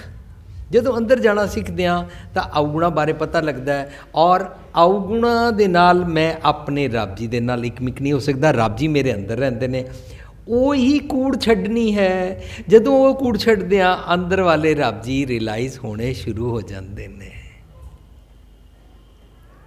ਸਾਨੂੰ ਸਭ ਨੂੰ ਪਤਾ ਹੈ ਕਿ ਸਭ ਕੇ ਅੰਦਰ ਭਗਵਾਨ ਬਸਤਾ ਹੈ, पर असी सारे विच रब देख नहीं पाते हाँ। क्यों? है कोई सवाल छोटा मोटा नहीं है कि मैं सारे लोगों च रब देख क्यों नहीं पाता। बाणी च मैनू क्या सब है घट राम बोलै, बाणी च मैनू क्या घट घट में हरजूबस है, बाणी च मैनू क्या मंदा किसी को आखे जा तिसबिन कोई ना है। अगर हर किसी इंसान के अंदर भगवान जी बसते हैं, मैं ये रियलाइज़ क्यों नहीं कर पाता? इसीलिए तो मैं उनको गाली निकालता हूँ, पराया समझता हूँ, अपना नहीं समझता, नफरत करता हूँ। मैं क्यों नहीं समझ पाता? दरअसल इस करके कि मैं अपने अंदर वाले रब जी मैं देख ही नहीं पाता। मेरे अंदर वाले रब जी जदों मेरा विरला मन बन जाता है, उसनों अगली पंक्ति विच कहते हैं एक संसारी, एक भंडारी, एक लाई दी बाण। ये वाली मत उन्होंने समझ आ जाती है। वो एकमाई राही इसनों प्राप्त करके संसारी होंदा है। चंगे चंगे गुण प्राप्त करना, अपना नवा संसार, नवी सृष्टि बनानी। How to live in this world, लोकां नाल मिल के हारमनी नाल प्यार नाल किवें रहीदा है, यह संसारी गुरमत अनुसार मत है। वरना वो दुनियादारी वाली मत, अवगुणा वाली मत। एक संसारी, एक दे कक्के नूं भी नाल औंकड़ है, मीनस एक एक चंगा चंगा गुण, सिंगुलर, ईच इंडिविजुअल सिंगुलर। एक संसार, एक भंडारी, चंगे गुणा का भंडारा वंडण वाली मत अते दीबाण, मंदा चंगा अपना करन दी गल जाच समझ आ जाती है। चंगा मंदा की होंदा है, सर अपसर की होंदा है, इहदी समझ आ जाती है अपने बारे। ये नहीं कि यह चंगा तो यह भैड़ा है। जदों असी मनुखा नूं चंगा मंदा कहना शुरू करते हैं, गुरु पातशाह कहते हैं बुरा भला तिचर आखदा जिचर है दूहू माए। जदों तू डुअलिटी च है ना, तां तू किसे नूं चंगा कहंदा, किसे नूं मंदा कहंदा। नहीं, यह सीखना मेरा गुण किहड़ा चंगा है ते अवगुण किहड़ा मंदा है। ये पछाण करना, इहनूं विवेक बुद्धि कहंदे ने। विवेक बुद्धि नाल नितारा करना, दीबाण वाली मत, एक संसारिक भंडारिक लाई दी बाण। विवेक बुद्धि जिस नाल चंगे मंदे दा निखेड़ा करन दी जाच आ जाती है। चंगे गुणा दा भंडार वंडण वाली मत, भंडारी सदका विरले मन दा असलीयत विचार, संसारी चंगे गुणा दी रचना वाला किरदार बन जाता है। तो विवेक बुद्धि नाल मंदे चंगे दी परख करन दी अकल आ जाती है। विवेक बुद्धि जिसनों इंग्लिश विच कहंदे ने डिवाइन कॉमन इंटलैक्ट। स्पिरिचुअलिटी दी निशानी कि वो चंगे मंदे दी पछाण कर सकता है। चंगे मंदे मनुखा दी नहीं, चंगे मंदे ख्यालां दी, चंगे मंदे सुभाਅ दी, चंगियां मंदियां आदतां दा उसनूं निखेड़ा करना आ जाता है। और ये वाली जदों मत उसनूं प्राप्त हो जाती है तो वो इस अनुसार जीण लग पैंदा है, क्योंकि उसनूं ये वाली मत पसंद आई सी। पसंद आई, कुड़ियार तो सचियार बनन दी, डॉक्टर साहब तुहाडी गल मैनूं चंगी लगी है, मैं तुहाडे मुताबक जीना चाहता हाँ, तुसीं डॉक्टर मैनूं पसंद हो, अते जिहड़ा इलाज दसोगे वो भी मैनूं पसंद है, क्योंकि मैं अपनी कूड़ दूर करानी है। सानूं डॉक्टर पसंद होंदा है। असी कदी नहीं इस तरह करते कि पूरी तरह समर्पित होकर डॉक्टर को अंदर जाइए, दवाई लैके बाहर खड़े होकर कहिए डॉक्टर लुटेरा भैड़ा है, मैं तो ये कोल एदी दवाई मननी नहीं है। नहीं, अंदरों सानू पूरे समर्पित होंदे हैं। आदेश दी से आदेश है, वो एक दी मत वास्ते पूरा समर्पित है। ये मतलब उन्होंने पाउंदा है। जो डॉक्टर मैनू पाउंदा है वो डॉक्टर कोल मैं जाता हाँ। मेरे सतगुरु जी मैनू पाउंदे ने, मैं सतगुरु जी जीव तिस भाव है, किस तिस कौन है, मन नू जिस तरह पाउंदा है तिवें सतगुर की मत लैके अपने इंद्रे ज्ञानेंद्रे सारे अपने शरीर रोम रोम नू थॉट प्रोसैस नू तिवें चलावे उस तरह चलाता है। क्योंकि रब जी सारी सृष्टि नू अपने नियमाधीन चलाते हैं। ये रब जी के नियमां नू समझ के रजा अनुसार अपनी सृष्टि नू चलाता है, अपनी संसारी भंडारी दी बाण वाली सृष्टि नू चलाता है। जिम होवे फुरमान उसनू अंदरों जैसा फुरमान मिलता जाता है। विरला मन सतगुर की मत अंतर आत्मनिज करदा सुनिया पसंद करता है अते उसी अधीन तुरदा है। रोम रोम करके फुरमान अधीन जीवना शुरू करता है। हुण बड़ी खूबसूरत गल आई, अगे आया वो वेखै वो ना नज़र ना आवे बहुता ये विडाण। इत्थे रुक के ਪਹਿਲਾਂ ਇੱਥੇ ਤੱਕ ਜਿਹੜਾ ਇੱਕ ਪ੍ਰਚਲਿਤ ਖਿਆਲ ਸੀ, ਪ੍ਰਚਲਿਤ ਖਿਆਲ ਟ੍ਰਿਨਿਟੀ ਦਾ ਸੀ, ਉਹ ਇਹ ਕਿ ਇੱਕ ਰੱਬ ਜੀ ਨੇ ਇੱਕ ਜੁਗਤੀ ਦੇ ਨਾਲ ਇੱਕ ਮਾਇਆ ਕ੍ਰੀਏਟ ਕਰ ਦਿੱਤੀ ਅਤੇ 3 ਚੇਲੇ ਪੈਦਾ ਕਰ ਦਿੱਤੇ, ਬ੍ਰਹਮਾ ਵਿਸ਼ਨੂੰ ਮਹੇਸ਼, ਅਤੇ ਬ੍ਰਹਮਾ ਵਿਸ਼ਨੂੰ ਮਹੇਸ਼ ਤਿੰਨੋਂ ਚੇਲੇ ਚਲਾਉਂਦੇ ਨੇ ਔਰ ਇਹਨਾਂ ਦੇ ਹੱਥ ਪਾਵਰ ਹੈ। ਗੁਰਮਤਿ ਸਾਰੀ ਸਮਝਦੀ ਹੈ ਇੱਕ ਰੱਬ ਜੀ ਦੇ ਹੱਥ ਪਾਵਰ ਹੈ। ਉਹਨੂੰ ਕਹਿੰਦੇ ਨੇ ਪਵਨ ਗੁਰੂ, ਪਾਣੀ ਪਿਤਾ, ਮਾਤਾ, ਧਰਤ, ਮਹੱਤ। ਮਹੱਤ ਮੀਨਸ ਸਭ ਤੋਂ ਵੱਡੇ ਰੱਬ ਜੀ ਹਨ, ਉਹਨਾਂ ਦੀ ਨਿਯਮਾਵਲੀ ਸਾਰੀ ਸ੍ਰਿਸ਼ਟੀ 'ਤੇ ਚੱਲਦੀ ਹੈ। ਰੱਬ ਜੀ ਦੀ ਜਿਹੜੀ ਨਿਯਮਾਵਲੀ ਸ੍ਰਿਸ਼ਟੀ ਸਾਰੀ ਇਸ ਧਰਤੀ 'ਤੇ ਨਹੀਂ, ਸਾਰੀ ਯੂਨੀਵਰਸ 'ਤੇ ਚੱਲਦੀ ਹੈ, ਉਹ ਮਨ ਨੂੰ ਸਮਝ ਆ ਜਾਂਦੀ ਹੈ ਔਰ ਮਨ ਰੱਬ ਜੀ ਦੀ ਰਜ਼ਾ ਅਨੁਸਾਰ ਆਪਣੇ ਇਸ ਸਾਰੇ ਉਹਦੇ ਉੱਤੇ ਵੀ ਇਸ ਨੂੰ ਚਲਾਉਣ ਲੱਗ ਪੈਂਦਾ ਹੈ। ਇਹਦਾ ਮਤਲਬ ਗੁਰਮਤ ਉਹ ਵਾਲੀ ਮਨੌਤ ਜਿਹੜੀ ਚੱਲ ਰਹੀ ਸੀ ਹਜ਼ਾਰਾਂ ਸਾਲਾਂ ਤੋਂ, ਉਸ ਨੂੰ ਨਹੀਂ ਮੰਨਦੀ। ਹੁਣ ਜਦੋਂ ਅਸੀਂ ਇਸ ਸ਼ਬਦ ਨੂੰ ਆਪਣੇ ਉੱਤੇ ਟੁਕਾ ਕੇ ਸਮਝਿਆ ਕਿ ਉਸ ਵਿਰਲੇ ਮਨ ਦੇ ਉੱਤੇ ਕੀ ਅਵਸਥਾ ਵਾਪਰਦੀ ਹੈ, ਤਾਂ ਬੜਾ ਸੋਹਣਾ ਸਾਡੇ ਸਾਹਮਣੇ ਗੁਰਮਤ ਦਾ ਕੌਨਸੈਪਟ ਆਉਂਦਾ ਹੈ ਕਿ ਰੱਬ ਜੀ ਤੋਂ ਮੱਤ ਲੈ ਕੇ ਉਹ ਮਨ ਆਪਣੇ ਇੱਕ ਇੱਕ ਇੰਦਰੇ ਗਿਆਨਿੰਦਰੇ ਰੋਮ ਰੋਮ ਨੂੰ ਪ੍ਰਫੁੱਲਤਾ ਨਾਲ ਦੇਖਦਾ ਹੈ। ਜਿਸ ਤਰ੍ਹਾਂ ਮੰਨ ਲਿਆ ਮੇਰਾ ਸਰੀਰ ਹੈ, ਮੈਂ ਇਹਦੇ 'ਤੇ ਮਾਲਿਸ਼ ਕੀਤੀ ਔਰ ਮੈਂ ਇਸ ਨੂੰ ਨਰਚਰ ਕੀਤਾ ਔਰ ਇਸ ਨੂੰ ਪ੍ਰਫੁੱਲਤ ਹੁੰਦਿਆਂ ਆਪਣੀ ਸਕਿਨ ਨੂੰ ਗਲੋ ਕਰਦਿਆਂ ਮੈਂ ਦੇਖਿਆ, ਮੈਂ ਦੇਖ ਸਕਦਾ ਹਾਂ। ਮੈਂ ਯੋਗਾ ਕੀਤਾ, ਮੈਂ ਸੈਰ ਕੀਤੀ, ਮੈਂ ਆਪਣੇ ਸਰੀਰ ਨੂੰ ਫਿੱਟ ਕੀਤਾ, ਇਹ ਮੈਂ ਬਾਹਰੋਂ ਦੇਖ ਸਕਦਾ। ਇਸ ਤਰ੍ਹਾਂ ਮੈਂ ਆਪਣੀ ਦੁਰਲਭ ਦੇ ਚੰਗੇ ਚੰਗੇ ਗੁਣਾਂ ਨੂੰ ਮਾਣਨਾ, ਉਹਨਾਂ ਨੂੰ ਪਹਿਲਾਂ ਫਿਕਸਅਪ ਕਰਨਾ। ਫਰਜ਼ ਕਰੋ ਮੇਰੇ ਹੱਥ ਕਿਸੇ ਦਾ ਵਿਗਾੜ ਕਰਨ ਵਾਸਤੇ ਉੱਠਦੇ ਸਨ, ਮੈਂ ਨਾ ਇਹਨਾਂ ਹੱਥਾਂ ਦੇ ਪਿੱਛੇ ਜਿਹੜੇ ਮੇਰੇ ਮਨ ਦੇ ਹੱਥ ਨੇ ਉਹਨਾਂ ਨੂੰ ਸਤਿਗੁਰ ਦੀ ਮੱਤ ਅਕਲ ਦਿੱਤੀ ਔਰ ਕਿਸੇ ਦਾ ਵਿਗਾੜ ਕਰਨ ਦੀ ਬਜਾਏ ਉਸ ਦੀ ਕਮਰ 'ਤੇ ਹੱਥ ਰੱਖਿਆ। ਇਹਨਾਂ ਅੱਖਾਂ ਦੇ ਨਾਲ ਮੈਂ ਕਿਸੇ ਨੂੰ ਨਫ਼ਰਤ ਕਰਦਾ ਸੀ, ਉਹਦੇ ਨਾਲ ਮੈਂ ਹਮਦਰਦੀ ਦੀ, ਪਿਆਰ ਦੀ ਨਜ਼ਰ ਨਾਲ ਵੇਖਣਾ ਸ਼ੁਰੂ ਕੀਤਾ। ਇਹ ਮੇਰੇ ਮਨ ਦੇ ਜਿਹੜੇ ਮੈਂ ਅੰਗ ਤਿਆਰ ਕੀਤੇ ਉਹਨੂੰ ਦੁਰਲਭ ਦੇਹ ਕਹਿੰਦੇ ਨੇ ਔਰ ਇਹ ਜਿਹੜੀ ਤਿਆਰ ਕੀਤੀ ਉਸ ਨੂੰ ਰੈਲਿਸ਼ ਕਰਦਾ ਹੈ ਉਹ ਮਨ, ਉਹ ਵੇਖਿਆ ਕੌਣ? ਵਿਰਲਾ ਬਣਨ ਵਾਲਾ ਮਨ। ਅਸੀਂ ਜਦੋਂ ਆਪਣੇ ਚੰਗੇ ਚੰਗੇ ਗੁਣਾਂ ਨੂੰ ਰੈਲਿਸ਼ ਕਰਦੇ ਹਾਂ ਨਾ, ਇਹਨੂੰ ਮੇਰਾ ਮਨ ਵੇਖਦਾ ਹੈ, ਵੇਖ ਕੇ ਵਿਗਸਦਾ ਹੈ, ਵੇਖ ਕੇ ਖੇੜੇ ਵਿੱਚ ਆਉਂਦਾ ਹੈ। ਥੈਂਕ ਗੋਡ, ਮਾਣ ਨਹੀਂ ਕਰਦਾ। ਰੱਬ ਜੀ ਤੁਸੀਂ ਮੈਨੂੰ ਸੁਮਤ ਬਖਸ਼ੀ ਕਿ ਮੈਨੂੰ ਇਹ ਅਕਲ ਆਈ ਕਿ ਮਿੱਠਾ ਕਿਵੇਂ ਬੋਲੀਦਾ ਹੈ। ਤੁਸੀਂ ਮੈਨੂੰ ਸੁਮਤ ਬਖਸ਼ੀ ਕਿ ਮੈਂ ਆਪਣੀਆਂ ਭਾਵਾਂ ਨਾ ਚੜਾਵਾਂ। ਤੁਸੀਂ ਮੈਨੂੰ ਸੁਮਤ ਬਖਸ਼ੀ ਕਿ ਮੈਂ ਆਪਣੀਆਂ ਅੱਖਾਂ ਨਾਲ ਕਿਸੇ ਨੂੰ ਕੂਰੀ ਨਾ ਵੱਟਾਂ। ਤੁਸੀਂ ਮੈਨੂੰ ਸੁਮਤ ਬਖਸ਼ੀ ਐਂਡ ਆਈ ਰੈਲਿਸ਼ ਦਿਸ ਗੁਣ। ਮੈਂ ਆਪ ਦੇ ਇਹ ਕੀਮਤੀ ਗੁਣ, ਇਹਨਾਂ ਨਾਲ ਮੈਨੂੰ ਚੈਨ ਆਉਂਦਾ ਹੈ, ਇਹਦੇ ਨਾਲ ਮੈਨੂੰ ਸਦੀਵੀ ਸੁੱਖ ਮਿਲਦਾ ਹੈ। ਵਰਨਾ ਤੁਸੀਂ ਦੇਖੋ ਨਿੱਕੀ ਨਿੱਕੀ ਗੱਲ 'ਤੇ ਸਾਡੀ ਤਿਊੜੀ ਚੜ੍ਹਦੀ ਹੈ ਔਰ ਸਾਨੂੰ ਨਫ਼ਰਤ ਦੀਆਂ ਅੱਖਾਂ, ਸਾਡੀਆਂ ਭਾਵਾਂ, ਸਾਡੀਆਂ ਅੱਖਾਂ ਲਾਲ, ਸਾਡੇ ਖੀੜੇ ਚਿਹਰੇ ਦੇ ਬਦਲੇ ਸਾਨੂੰ ਨਫ਼ਰਤ ਦੀਆਂ ਜਿਹੜੀਆਂ ਹਾਵ ਭਾਵ ਹੁੰਦੇ ਨੇ ਉਹ ਸਾਰੇ ਕੀ ਨੇ? ਡੀਮਨਸ ਥਾਟ, ਉਹੀ ਕੂੜ ਹੈ। ਇਸ ਤਰ੍ਹਾਂ ਜਿਹੜਾ ਰੈਲਿਸ਼ ਕਰਦਾ ਹੈ ਉਹ ਮਨ ਉਹਨਾਂ ਗੁਣਾਂ ਨੂੰ ਦੇਖਦਾ ਹੈ। ਜਿਵੇਂ ਤਿਸ ਭਾਵੈ ਤਿਵੇਂ ਚਲਾਵੈ, ਜਿਉਂ ਮੈਂ ਫੁਰਮਾਨ, ਉਹ ਵੇਖੈ ਉਹਨਾਂ ਨਜ਼ਰ ਨਾ ਆਵੈ। ਇਹਨਾਂ ਸਾਰਿਆਂ ਨੂੰ ਸਮਝਦੇ ਆਦੀ ਮਨ ਕਿਸ ਤਰ੍ਹਾਂ ਦੇਖ ਰਿਹਾ ਹੈ, ਪਰ ਮਨ ਨੂੰ ਹੋਇਆ ਕੀ ਹੈ? ਮਨ ਰੱਬੀ ਗੁਣਾਂ ਦੇ ਖਜ਼ਾਨੇ ਵਿੱਚ ਸੋਦਰ ਦੇ ਅੰਦਰ ਜਾ ਕੇ ਉਸ ਖਜ਼ਾਨੇ ਵਿੱਚ ਰਲ ਗਿਆ ਹੈ। ਕੋ ਨਾਨਕ ਜਿਸ ਮਸਤਕ ਲੇਖ ਲਿਖਾਏ ਸੋ ਇਹ ਖਜ਼ਾਨਾ ਲਿਆ ਰਲਾਏ। ਉਹ ਰੱਬੀ ਗੁਣਾਂ ਦੇ ਖਜ਼ਾਨੇ ਵਿੱਚ ਰਲ ਜਾਂਦਾ ਹੈ। ਉਹਨੂੰ ਕਹਿੰਦੇ ਨੇ ਤੂੰ ਕਰਤਾ ਤੂੰ ਹੁਆ, ਮੁਝ ਮੇ ਰਹਾ ਨਾ ਹੂੰ। ਜਬ ਆਪਾ ਪਰ ਕਾ ਮਿਟ ਗਿਆ, ਜਤ ਦੇਖਾ ਤਤ ਤੂੰ। ਹੁਣੇ ਮਨ ਨਜ਼ਰ ਕਿੱਥੋਂ ਆਵੇ? ਇਹ ਮਨ ਰੱਬ ਜੀ ਦੇ ਅੰਦਰ ਐਂਟਰ ਕਰ ਗਿਆ, ਰੱਬ ਜੀ ਦੇ ਨਾਲ ਮਰਜ ਹੋ ਗਿਆ। ਇਹ ਮਨ ਰੂਪੀ ਬੂੰਦ ਰੱਬ ਜੀ ਰੂਪੀ ਸਮੁੰਦਰ ਅੰਦਰ ਇਕਮਿਕ ਹੋ ਗਈ। ਉਹ ਵੇਖੈ ਉਹਨਾਂ ਨਜ਼ਰ ਨਾ ਆਵੇ।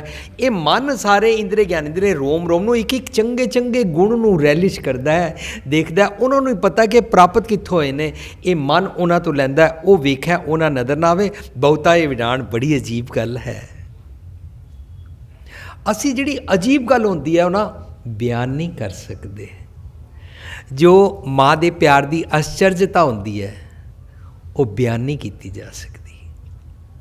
ਉਹਨੂੰ ਗੁਰਬਾਣੀ 'ਚ ਕਿਵੇਂ ਬਿਆਨ ਕਰਦੇ ਨੇ ਗੁਰੂ ਪਾਤਸ਼ਾਹ ਜੀ? हर गुण कहते कहण न जाई, हर गुण कहते कहण न जाई, हर गुण कहते कहण न जाई। जैसे गूंगे की मिठियाई, जैसे गूंगे की मिठियाई, हर गुण कहते कहण न जाई, हर गुण कहते कहण न जाई। ऐसा नाम रतन निर्मोलक, ऐसा नाम रतन निर्मोलक, पुन पदारथ पाया, पुन पदारथ पाया, अनेक जतन कर हृदय राख्या, अनेक जतन कर हृदय राख्या, रतन ना छपै छपाया, हर गुण कहते कहण न जाई, हर गुण कहते कहण न जाए। जैसे गूंगे की मिठियाई, हर गुण कहते कहण न जाई। रसना रमत सुनत सुख श्रवना, रसना रमत सुनत सुख श्रवना, चित चेते सुख होई, चित चेते सुख होई, कहो पीखन दोए नैन संतोखे, कहो पीखन दोए नैन संतोखे, जै देखा तै सोई, जै देखा तै सोई, गुण कहते हर गुण कहते, हर गुण कहते कहण ना जाई। ਜਿਹੜੇ ਰੱਬੀ ਗੁਣ ਹੁੰਦੇ ਨੇ, ਇਹ ਰੱਬੀ ਗੁਣਾਂ ਨੂੰ ਜੀਣ ਨਾਲ ਕੀ ਸਵਾਦ ਆਉਂਦਾ ਹੈ, ਉਹ ਬਿਆਨ ਨਹੀਂ ਕੀਤਾ ਜਾ ਸਕਦਾ। ਜਿਵੇਂ ਗੂੰਗਾ ਮਠਿਆਈ ਖਾਏ ਤਾਂ ਬਿਆਨ ਨਹੀਂ ਕਰ ਸਕਦਾ, ਇਸ ਤਰ੍ਹਾਂ ਜਦੋਂ ਅਸੀਂ ਰੱਬੀ ਗੁਣਾਂ ਨਾਲ ਜੀਣ ਲੱਗਦੇ ਹਾਂ ਤਾਂ ਰੱਬੀ ਗੁਣਾਂ ਨੂੰ ਬਿਆਨ ਕਰਨ ਵਾਸਤੇ ਅਸੀਂ ਦਰਅਸਲ ਗੂੰਗੇ ਹੋ ਜਾਂਦੇ ਹਾਂ। ਮੀਨਸ ਇਨਫਿਨਿਟ ਹੁੰਦੇ ਨੇ, ਬੇਅੰਤ ਹੁੰਦੇ ਨੇ, ਮੇਰੀ ਰਸਨਾ ਉਹਨਾਂ ਨੂੰ ਬਿਆਨ ਕਰਨ ਅਸਮਰਥ ਹੋ ਜਾਂਦੀ ਹੈ। ਕੋਈ ਵੀ ਦੁਨੀਆ ਦਾ ਇਨਸਾਨ ਅੰਬ ਕਿਤਨਾ ਮਿੱਠਾ ਹੁੰਦਾ ਹੈ, ਇਹ ਰੱਬੀ ਗੁਣਾਂ ਦੀ ਮਿਠਾਸ ਹੈ। ਅੰਮੀਓ ਅੰਮੀਓ ਹਰ ਰਸ ਹੈ ਮਿੱਠਾ, ਇਸ ਨੂੰ ਕੋਈ ਬਿਆਨ ਨਹੀਂ ਕਰ ਸਕਦਾ। ਗੂੰਗੇ ਕੀ ਮਠਿਆਈ ਹੁੰਦੀ ਹੈ, ਪਰ ਹੁੰਦਾ ਕੀ ਹੈ, ਸ਼ਬਦ ਦੇ ਅਖੀਰ ਵਿੱਚ ਕਹਿੰਦੇ ਨੇ ਕਹੋ ਭੀਖਨ ਦੋਏ ਨੈਣ ਸੰਤੋਖੇ, ਉਸ ਨੂੰ ਸੰਤੋਖ ਪ੍ਰਾਪਤ ਹੁੰਦਾ। ਔਰ ਸੰਤੋਖ ਪ੍ਰਾਪਤ ਹੋਣ ਸਾਰ ਹੁੰਦਾ ਕੀ ਹੈ, ਜੈ ਦੇਖਾਂ ਤੈ ਸੋਈ, ਸਭ ਜਗ੍ਹਾ ਰੱਬ ਜੀ ਨਜ਼ਰ ਆਉਣੇ ਸ਼ੁਰੂ ਹੋ ਜਾਂਦੇ ਨੇ। ਰੱਬ ਜੀ ਨਜ਼ਰ ਆਉਣਾ ਇਜ਼ ਇਕੁਅਲ ਟੂ ਸੰਤੋਖ। ਜਦੋਂ ਮੈਨੂੰ ਸੰਤੋਖ ਸਮਝ ਆਇਆ, ਮਾਨੋ ਮੈਂ ਸਾਰੀ ਦੁਨੀਆ ਵਿੱਚ ਤ੍ਰਿਸ਼ਨਾ ਤੋਂ ਛੁੱਟ ਗਿਆ ਔਰ ਸਭ ਜਗ੍ਹਾ ਸੰਤੋਖੀ ਹੋ ਗਿਆ ਨਾ। ਵਿਕਾਰਾਂ ਵਾਲੀਆਂ ਅੱਖਾਂ ਮੇਰੀਆਂ ਖਤਮ ਹੋ ਗਈਆਂ, ਘੂਰੀ ਵੱਟਣ ਵਾਲੀ ਨਫ਼ਰਤ ਦੀਆਂ ਅੱਖਾਂ ਖਤਮ ਹੋ ਗਈਆਂ, ਭੈੜੇ ਬੋਲ ਵਾਲੀਆਂ ਅੱਖਾਂ ਖਤਮ ਹੋ ਗਈਆਂ ਔਰ ਮੈਂ ਦਿਨੋਂ ਦਿਨ ਸੰਤੋਖੀ ਹੋ ਗਿਆ। ਇਹ ਮੈਂ ਸਭ ਜਗ੍ਹਾ ਰੱਬ ਨੂੰ ਦੇਖ ਪਾ ਰਿਹਾ, ਕਿਉਂਕਿ ਮੈਨੂੰ ਅੰਦਰ ਵਾਲੇ ਰੱਬ ਜੀ ਸਮਝ ਆਏ ਕਿ ਅੰਦਰ ਵਾਲੇ ਰੱਬ ਜੀ ਸੰਤੋਖ ਦੇ ਨਾਲ ਮਿਲਨ ਹੁੰਦਾ ਹੈ। Means oneness with God is contentment. ਗੁਰਮਤ ਦਾ ਫਲਸਫਾ, ਗੁਰਮਤ ਰੱਬ ਕਿਹਨੂੰ ਕਹਿੰਦੀ ਹੈ? If you are contented you are one with God. गुरमत ये नहीं कहती कि कोई 4 टांगों वाला 75 हाथों वाला कोई चौक पे उसको भगवान के दर्शन होने शुरू हो जाएंगे। नहीं, उन्होंने सब जगह नज़र आने शुरू हो जाते हैं। उन्होंने कीता लोड़िया कम सो हर पै आखी है, कारज दे सवार सतगुर सच साखी है, संता संग निधान अमृत चाखी है, भै पंजन मेरवान दास की राखी है, नानक हर गुण गाए वो रब्बी गुणा नाल जींदा है। गाए का मतलब बाजे तबले नाल गाना नहीं, गॉडली क्वालिटीज़ नाल जीना हर गुण गाए होंदा है। नानक हर गुण गाए अलख, ਜਿਹੜਾ ਦਿਸਦਾ ਨਹੀਂ ਸੀ ਅਲੱਖ ਪ੍ਰਭ ਲੱਖ ਹੀ ਹੈ, ਦਿਸਣਾ ਸ਼ੁਰੂ ਹੋ ਜਾਂਦਾ ਹੈ। ਇਹਦਾ ਮਤਲਬ ਜਦੋਂ ਮੈਂ ਅੰਦਰ ਦੇ ਗੋਡ ਨੂੰ ਰਿਅਲਾਈਜ਼ ਕਰਾਂਗਾ ਤਾਂ ਚੰਗੇ ਗੁਣਾਂ ਨਾਲ ਅੰਦਰ ਜਾ ਕੇ ਰੱਬ ਜੀ ਨਜ਼ਰ ਆਉਂਦੇ ਨੇ, ਔਰ ਜਦੋਂ ਮੈਂ ਆਪਣੇ ਅੰਦਰ ਦੇ ਰੱਬ ਜੀ ਨੂੰ ਰਿਅਲਾਈਜ਼ ਕਰਾਂਗਾ ਤਾਂ ਮੈਨੂੰ ਦੂਜਿਆਂ ਵਿੱਚ ਵੀ ਰੱਬ ਦੇਖਣਾ ਨਜ਼ਰ ਆ ਜਾਏਗਾ। ਮੈਨੂੰ ਕੁਦਰਤ ਦੇ ਨਿਯਮਾਂ ਅਨੁਸਾਰ ਵੀ ਜੀਣਾ ਜਾਏਗਾ। ਜਤ ਦੇਖਾਂ ਤਤ सोई। एक जगह गुरु पातशाह कहते हैं, कोई बोले निर्वा कोई बोले दूर, जल की माछड़ी चढ़े खजूर, काहे रे बकवाद लायो, जिन हर पायो तिन्हें छपायो। छपायो का मतलब वो है नहीं होता मेरे को भगवान पता लग गया मैं नहीं बताऊँगा, मेरे को इतने पैसे दो मैं तुमको शराब दूंगा, तुमको वर दूंगा, मेरा पानी भरो, मेरे चेले बन जाओ, मेरे पैर कुट्टो, मेरा डेरा चला दो। ऐ नहीं, छपायो का मतलब होता है वो बयान नहीं कर सकता, गूंगे की मिठाई हो जाता है। वो अपने हिरदे ते रब जी दे गुण छाप लेंदा है।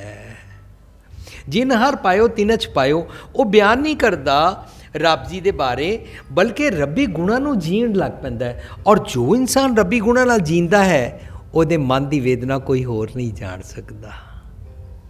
ਸੋ ਕਤ ਜਾਣੈ ਪੀਰ ਪਰਾਈ। ਉਹਨੂੰ ਕੀ ਪਤਾ ਇਹਦੇ ਅੰਦਰ ਕੀ ਪੀੜਾ ਹੈ, ਇਹ ਕਿਉਂ ਇਤਨਾ ਸ਼ਰੀਫ ਹੈ, ਉਹਨੂੰ ਕੀ ਪਤਾ ਕਿ ਕਿਉਂ ਨਮਰਤਾ 'ਚ ਰਹਿੰਦਾ ਹੈ, ਉਹਨੂੰ ਕੀ ਪਤਾ ਕਿ ਨਮਰਤਾ ਦੇ ਨਾਲ ਕੀ ਰੈਲਿਸ਼ ਕਰਦਾ ਹੈ, ਉਹਨੂੰ ਕੀ ਪਤਾ ਕਿ ਇਮਾਨਦਾਰ ਕਿਉਂ ਹੈ, ਉਹਨੂੰ ਕੀ ਪਤਾ ਕਿ ਝੂਠ ਕਿਉਂ ਨਹੀਂ ਬੋਲਦਾ, ਉਹਨੂੰ ਕੀ ਪਤਾ ਕਿ ਹੇਰਾ ਫੇਰੀ ਨਹੀਂ ਕਰਦਾ, ਉਹਨੂੰ ਕੀ ਪਤਾ ਕਿ ਇਹ ਕਿਸੇ ਨੂੰ ਪਰਾਇਆ ਨਹੀਂ ਸਮਝਦਾ। ਇਹਦੇ ਵਿੱਚ ਕੀ ਸਵਾਦ ਹੈ। सो कत जाना है पीर पराई, जाके अंतर दर्द ना पाई। जिदे अंदर रब ही मिलन दे गुणा दी दर्द ही नहीं है, वो नहीं जान सकता कि गॉडली क्वालिटीज़ नाल जीण वाले दे मन की वेदना होंदी की है। नानक से अखणियां बयान जिन्हां डिसंदो मापीरी, जिन्होंने वो अखां नाल देखिया, मन दियां अखां दे नाल वो देखना आ जाता है और उस दे अनुसार वो जींदे ने।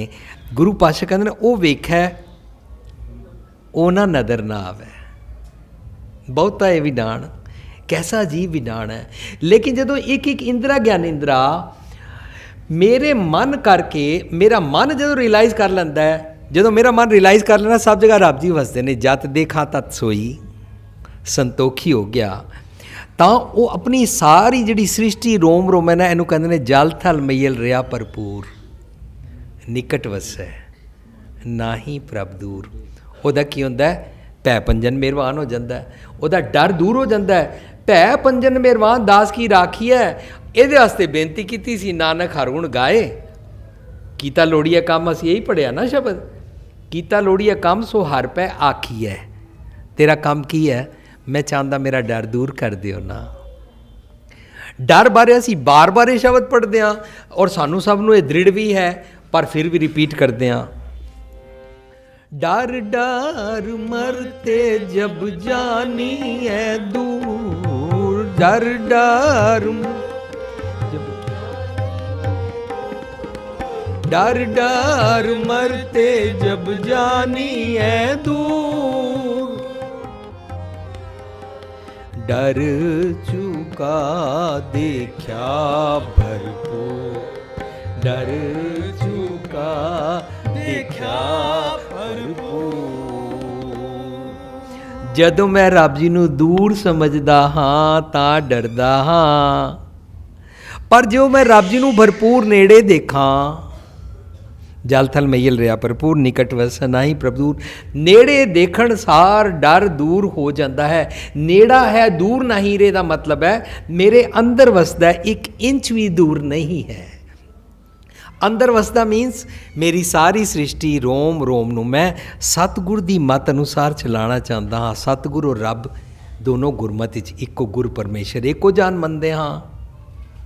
ਰੱਬ ਜੀ ਦੇ ਨਿਯਮਾਵਲੀ ਸਤਿਗੁਰ ਸਮਝਾਉਂਦਾ ਹੈ, ਬਾਣੀ ਮੈਨੂੰ ਉਹ ਨਿਯਮਾਵਲੀ ਸਮਝਾਉਂਦੀ ਹੈ, ਉਸ ਅਨੁਸਾਰ ਜੀਂਦਾ ਹਾਂ, ਤਾਂ ਮੈਨੂੰ ਆਪਣੇ ਰੋਮ ਰੋਮ ਮੇਰਾ ਕੁਦਰਤ ਦੇ ਨਿਯਮ ਅਨੁਸਾਰ ਚੱਲਦਾ ਹੈ। ਜਿਤਨੇ ਡਾਕਟਰ MBBS ਕਰਦੇ ਨੇ ਨਾ, ਡਾਕਟਰੀ ਪਾਸ ਕਰਦੇ ਨੇ, ਉਹਨਾਂ ਨੂੰ ਪੜ੍ਹਾਈ ਵਿੱਚ ਇਹੀ ਸਿਖਾਇਆ ਜਾਂਦਾ ਹੈ ਕਿ ਇੱਕ ਇੱਕ ਬੋਡੀ ਦਾ ਔਰਗਨ ਕਿਸ ਤਰ੍ਹਾਂ ਲਾਜ਼ ਆਫ ਨੇਚਰ ਮੁਤਾਬਕ ਚੱਲਦਾ ਹੈ। ਫੋਰ ਐਗਜ਼ਾਮਪਲ ਮੈਂ ਜੇ ਐਗਜ਼ੈਕਟ ਨਾ ਬੋਲਾਂ ਤਾਂ ਵੀ 98.6 ਸਾਡਾ ਬੋਡੀ ਦਾ ਟੈਂਪਰੇਚਰ ਹੁੰਦਾ। ਇਹ ਕੁਦਰਤ ਦਾ ਨਿਯਮ ਹੈ। ਜੇ 98.6 ਤੋਂ ਉੱਪਰ ਹੋ ਜਾਏ ਤਾਂ ਕਹਿੰਦੇ ਨੇ ਇਸ ਕੋ ਬੁਖਾਰ ਹੋ ਗਿਆ। ਅਸੀਂ ਡਾਕਟਰ ਕੋਲ ਜਾਂਦੇ ਹਾਂ, ਭਾਵੇਂ ਡਾਕਟਰ ਰੱਬ ਮੰਨਦਾ ਹੈ ਜਾਂ ਨਹੀਂ ਮੰਨਦਾ, ਭਾਵੇਂ ਕਿਤੇ ਧੂਫ ਅਗਰਬੱਤੀ ਕਰਦਾ ਹੈ ਜਾਂ ਨਹੀਂ ਕਰਦਾ, ਭਾਵੇਂ ਕੋਈ ਪਾਠ ਕਰਦਾ ਕਿ ਨਹੀਂ ਕਰਦਾ, ਭਾਵੇਂ ਕਿਸੇ ਧਾਰਮਿਕ ਸਥਾਨ 'ਤੇ ਜਾਂਦਾ ਹੈ ਕਿ ਨਹੀਂ ਜਾਂਦਾ, ਉਹ ਨਾ ਕੁਦਰਤ ਦੇ ਨਿਯਮ ਅਨੁਸਾਰ ਮੈਨੂੰ ਵਾਪਸ 98.6 'ਤੇ ਲਿਆਉਣਾ ਚਾਹੁੰਦਾ ਹੈ। ਜਦੋਂ ਵਾਪਸ ਲੈਂਦਾ ਮੇਰਾ ਬੁਖਾਰ ਉਤਰ ਗਿਆ। ਇੱਕ ਇੱਕ ਰੋਮ ਨੂੰ ਕੁਦਰਤ ਦੀ ਨਿਯਮਾਵਲੀ ਵਿੱਚ ਚਲਾਉਣ ਨੂੰ ਦੇਖਣਾ, ਸਮਝਣਾ। ਦੇਖ ਸਮਝ ਕੌਣ ਸਕਦਾ ਜੋ ਸੰਤੋਖੀ ਹੋ ਗਿਆ। ਕੋ ਭੀਖਨ ਦੋਇ ਨੈਣ ਸੰਤੋਖੇ, ਜਤ ਦੇਖਾ ਤਤ ਸੋਈ। ਉਹ ਸਮਝਦਾ ਹੈ ਮੇਰਾ ਇੱਕ ਇੱਕ ਰੋਮ ਰੋਮ ਇੰਦਰਾ ਗਿਆਨਿੰਦਰਾ ਕੁਦਰਤ ਦੇ ਨਿਯਮ ਅਨੁਸਾਰ ਹੈ ਔਰ ਮੈਨੂੰ ਇਸ ਅਨੁਸਾਰ ਜੀਣਾ ਹੈ, ਤਾਂ ਉਹ ਰੱਬ ਜੀ ਨੂੰ ਹਾਜ਼ਰ ਨਾਜ਼ਰ ਸਮਝਦਾ ਔਰ ਇਸ ਅਨੁਸਾਰ ਜੀਂਦਾ ਤਾਂ ਉਹ ਸਮਝਦਾ ਇਹਦਾ ਵੀ ਤੇ ਰੋਮ ਰੋਮ ਇੰਦਰਾ ਗਿਆਨਿੰਦਰਾ ਬੋਡੀ ਰੱਬ ਜੀ ਦੇ ਨਿਯਮ ਅਨੁਸਾਰ ਚੱਲਦੀ ਹੈ। ਮੈਨੂੰ ਪਰਾਇਆ ਕਿਉਂ ਸਮਝ ਰਿਹਾ? ਜਦਕਿ ਇੱਕ ਪਿਤਾ ਇੱਕ ਅਸਕੀਮ ਬਾਰਕ, ਤੂੰ ਸਾਂਝਾ ਸਾਹਿਬ ਬਾਪ ਹਮਾਰਾ। ਸਾਡੇ ਰੱਬ ਜੀ ਦੀ ਸਾਰੀ ਸ੍ਰਿਸ਼ਟੀ ਰਚੀ ਹੋਈ ਹੈ। ਸ੍ਰਿਸ਼ਟੀ ਵਿੱਚ ਸਾਰੇ ਮਨੁੱਖ ਨੇ, ਕੋਈ ਤੇਰਾ ਮੇਰਾ ਊਂਚ ਨੀਚ ਜਾਤ ਵਾਲਾ ਨਹੀਂ, ਕੋਈ ਬਲੱਡ ਰਿਲੇਸ਼ਨ ਔਰ ਪਰਾਏ ਆਪਣੇ ਵਾਲਾ ਨਹੀਂ ਰਿਹਾ। ਜਦੋਂ ਇਹ ਗੱਲ ਸਮਝ ਆਉਂਦੀ ਹੈ ਤਾਂ ਇਸ ਅਨੁਸਾਰ ਉਹ ਵਿਰਲਾ ਮਨ ਦਾ ਇੰਦਰਾ ਗਿਆਨਿੰਦਰਾ ਵੀ ਜੀਣ ਲੱਗ ਪੈਂਦਾ ਹੈ। ਉਸ ਨੂੰ ਇਹ ਮੱਤ ਕਿੱਥੋਂ ਆ ਰਹੀ ਹੈ? ਰੱਬ ਜੀ ਤੋਂ ਆ ਰਹੀ ਹੈ। ਰੱਬ ਜੀ ਅੰਦਰ ਮਨ ਮਰ ਜੋ ਗਿਆ ਹੈ, ਕੁੜਿਆਰ ਤੋਂ ਸਚਾਰ ਬਣਨ ਵਾਲਾ ਉਹ ਵੇਖੈ, ਉਹਨਾਂ ਨਜ਼ਰ ਨਾ ਆਵੈ ਬਹੁਤਾ ਵਿਡਾਣ। ਇਸ ਮੱਤ ਨੂੰ ਉਹ ਕਹਿੰਦੇ ਨੇ ਆਦੇਸ ਤਿਸੈ ਆਦੇਸ, ਆਦੇਸ ਤਿਸੈ ਆਦੇਸ, ਆਦ ਅਨੀਲ ਅਨਾਦ ਅਨਾਹਤ ਜੁਗ ਏਕੋ ਵੇਸ। ਆਦੇਸ ਤਿਸੈ ਆਦੇਸ, ਆਦੇਸ ਤਿਸੈ ਆਦੇਸ। ਹੁਣ ਸਾਨੂੰ ਜਦੋਂ ਅੰਦਰ ਦੇ ਰੱਬ ਜੀ ਸਮਝ ਆ ਜਾਂਦੀ ਹੈ, ਉਹਨੂੰ ਸੋਰਸ ਆਫ ਵਿਜ਼ਡਮ ਕਹਿੰਦੇ ਨੇ। ਜਿੱਥੋਂ ਚੰਗਾ ਖਿਆਲ ਉਪਜਦਾ ਹੈ ਉਹਨੂੰ ਕੌਨਸ਼ੀਅੰਸ ਕਹਿੰਦੇ ਨੇ। ਕੌਨਸ਼ੀਅੰਸ ਵਿੱਚ ਰੱਬ ਜੀ ਵਸਦੇ ਨੇ। ਅੰਦਰ ਦੀ ਜ਼ਮੀਰ ਦੀ ਵਿਲ ਦੀ ਆਵਾਜ਼ ਨੂੰ ਸੁਣਨ ਦੀ ਜਾਚ ਆ ਜਾਂਦੀ ਹੈ। ਜਿਸ ਨੂੰ ਜਾਚ ਆ ਜਾਂਦੀ ਹੈ ਉਹ ਆਪਣੇ ਸਾਰੇ ਇੰਦਰੀ ਗਿਆਨ ਇੰਦਰੀ ਨੂੰ ਉਸ ਜਾਚ ਅਨੁਸਾਰ, ਉਸ ਜੁਗਤ ਅਨੁਸਾਰ ਵਿਆਹੁੰਦੇ ਨੇ ਔਰ ਉਸ ਅਨੁਸਾਰ ਜੀਂਦੇ ਨੇ। ਤਾਂ ਉਹਨਾਂ ਦੇ ਅੰਦਰ ਚੰਗੇ ਚੰਗੇ ਗੁਣਾਂ ਦੀ ਉਤਪੱਤੀ ਕਰਨ ਦੀ ਅਤੇ ਚੰਗੇ ਚੰਗੇ ਗੁਣਾਂ ਦੇ ਭੰਡਾਰ ਦੀ ਅਤੇ ਚੰਗੇ ਚੰਗੇ ਗੁਣਾਂ ਦੇ ਨਾਲ ਟਾਕਰਾ ਕਰਕੇ ਅਵਗੁਣਾਂ ਦਾ ਦੀ ਬਾਣ ਲਾਉਣ ਵਾਲੀ ਮੱਤ ਉਹਨਾਂ ਨੂੰ ਪ੍ਰਾਪਤ ਹੋ ਜਾਂਦੀ ਹੈ। ਉਹ ਕਿਉਂਕਿ ਵਿਰਲਾ ਹੋ ਰਿਹਾ ਹੈ, ਉਹ ਰੱਬ ਜੀ ਨਾਲ ਇੱਕ ਮਿਕਤਾ ਸਿੱਖ ਰਿਹਾ ਹੈ। ਸੋ ਰੋਮ ਰੋਮ ਚੰਗੇ ਗੁਣਾਂ ਦਾ ਖਿਆਲ ਕਿੱਥੋਂ ਆਉਂਦਾ ਹੈ? ਇਹ ਤਾਂ ਨਜ਼ਰ ਨਹੀਂ ਆਉਂਦਾ। ਉਹ ਰੱਬ ਜੀ ਨਜ਼ਰ ਨਹੀਂ ਆਉਂਦੇ। ਸੁਨੇਹਾ ਦੇਣ ਵਾਲੇ ਰੱਬ ਜੀ ਅਗੰਮ ਅਗੋਚਰ ਹਨ। ਉਹਨਾਂ ਦਾ ਰੂਪ ਰੰਗ ਰੇਖ ਕੁਛ ਵੀ ਨਹੀਂ ਹੈ। ਇਹ ਉਹ ਵਿਡਾਣ ਅਚਰਜਤਾ ਕਿ ਹਰੇਕ ਅੰਗ ਰੋਮ ਰੋਮ ਸਦਾ ਸੁਭਾਅ ਦਾ ਸਚਿਆਰ ਉਸ ਨੂੰ ਪ੍ਰਾਪਤ ਹੁੰਦਾ ਹੈ। ਉਹਨਾਂ ਅੰਗਾਂ ਰੋਮ ਰੋਮ ਨੂੰ ਅਗੋਚਰ ਰੱਬ ਜੀ ਕਹਿੰਦੇ ਨੇ, ਜੋ ਨਜ਼ਰ ਨਹੀਂ ਆਉਂਦੇ ਨੇ। ਮਨ ਨਿਜ ਕਰ ਅੰਦਰ ਮਰ ਜੋ ਗਿਆ। ਵਿਰਲਾ ਮਨ ਨਿਜ ਕਰ ਦੇ ਰੱਬ ਜੀ ਨਾਲ ਇਕਮਿਕ ਹੋ ਕੇ ਹੈਰਾਨ ਹੁੰਦਾ ਹੈ ਕਿ ਹੁਕਮੀ ਰੱਬ ਜੀ ਦੀ ਆਪਣੀ ਮਿਹਰਬਾਨੀ ਨਿਗਹਿਬਾਨੀ ਹੇਠ ਸਾਰੀ ਮੇਰੀ ਸ੍ਰਿਸ਼ਟੀ ਚੱਲਦੀ ਹੈ, ਬਾਹਰ ਵਾਲੀ ਸ੍ਰਿਸ਼ਟੀ ਚੱਲਦੀ ਹੈ। ਮੇਰੇ ਅੰਦਰ ਦੇ ਜੀ ਜੰਤ ਵਾਲੇ ਸਾਰੇ ਚੰਗੇ ਗੁਣ, ਨੈਗੇਟਿਵ ਜਿਤਨੇ ਜੀਆਂ ਜਨਤਾ ਵਾਲੇ ਸਾਡੇ ਅਵਗੁਣ ਹੁੰਦੇ ਨੇ ਉਹ ਛੁੱਟ ਜਾਂਦੇ ਨੇ। ਚੰਗੇ ਗੁਣਾਂ ਦਾ ਸੁਭਾਅ ਪ੍ਰਾਪਤ ਹੁੰਦਾ ਹੈ। ਇੰਦਰੇ ਗਿਆਨ ਇੰਦਰੇ ਫਿਕਸਅਪ ਹੋ ਜਾਂਦੇ ਨੇ। ਉਹ ਸਾਰੇ ਨਿਜ ਕਰ ਦੇ ਰੱਬੀ ਫਰਮਾਨ ਅਨੁਸਾਰ ਟੁਰਨ ਲੱਗ ਪੈਂਦੇ ਨੇ। ਕੇਵਲ ਉਸ ਦੇ ਅਧੀਨ ਚੱਲਦੇ ਹਨ, ਉਸ ਨੂੰ ਦੇਖ ਨਹੀਂ ਸਕਦੇ ਹਨ। ਇਹ ਵੀ ਅਸਚਰਜ ਵਿਸਮਾਦ ਕੌਤਕ ਹੈ। ਇਸ ਨੂੰ ਬਿਆਨ ਨਹੀਂ ਕੀਤਾ ਜਾ ਸਕਦਾ। ਇਸ ਨੂੰ ਗੂੰਗੇ ਕੀ ਮਿਠਾਈ ਕਹਿੰਦੇ ਨੇ। ਇਹਦਾ ਮਤਲਬ ਅਸੀਂ ਰੱਬ ਜੀ ਬਾਰੇ ਕੁਝ ਬਿਆਨ ਨਹੀਂ ਕਰਾਂਗੇ कि मरने के बाद भगवान कैसे करता है, कैसे स्वर्ग जाते हैं, कैसे नर्क जाते हैं, भगवान जी के दरबार पर कौन कौन बैठा हुआ है।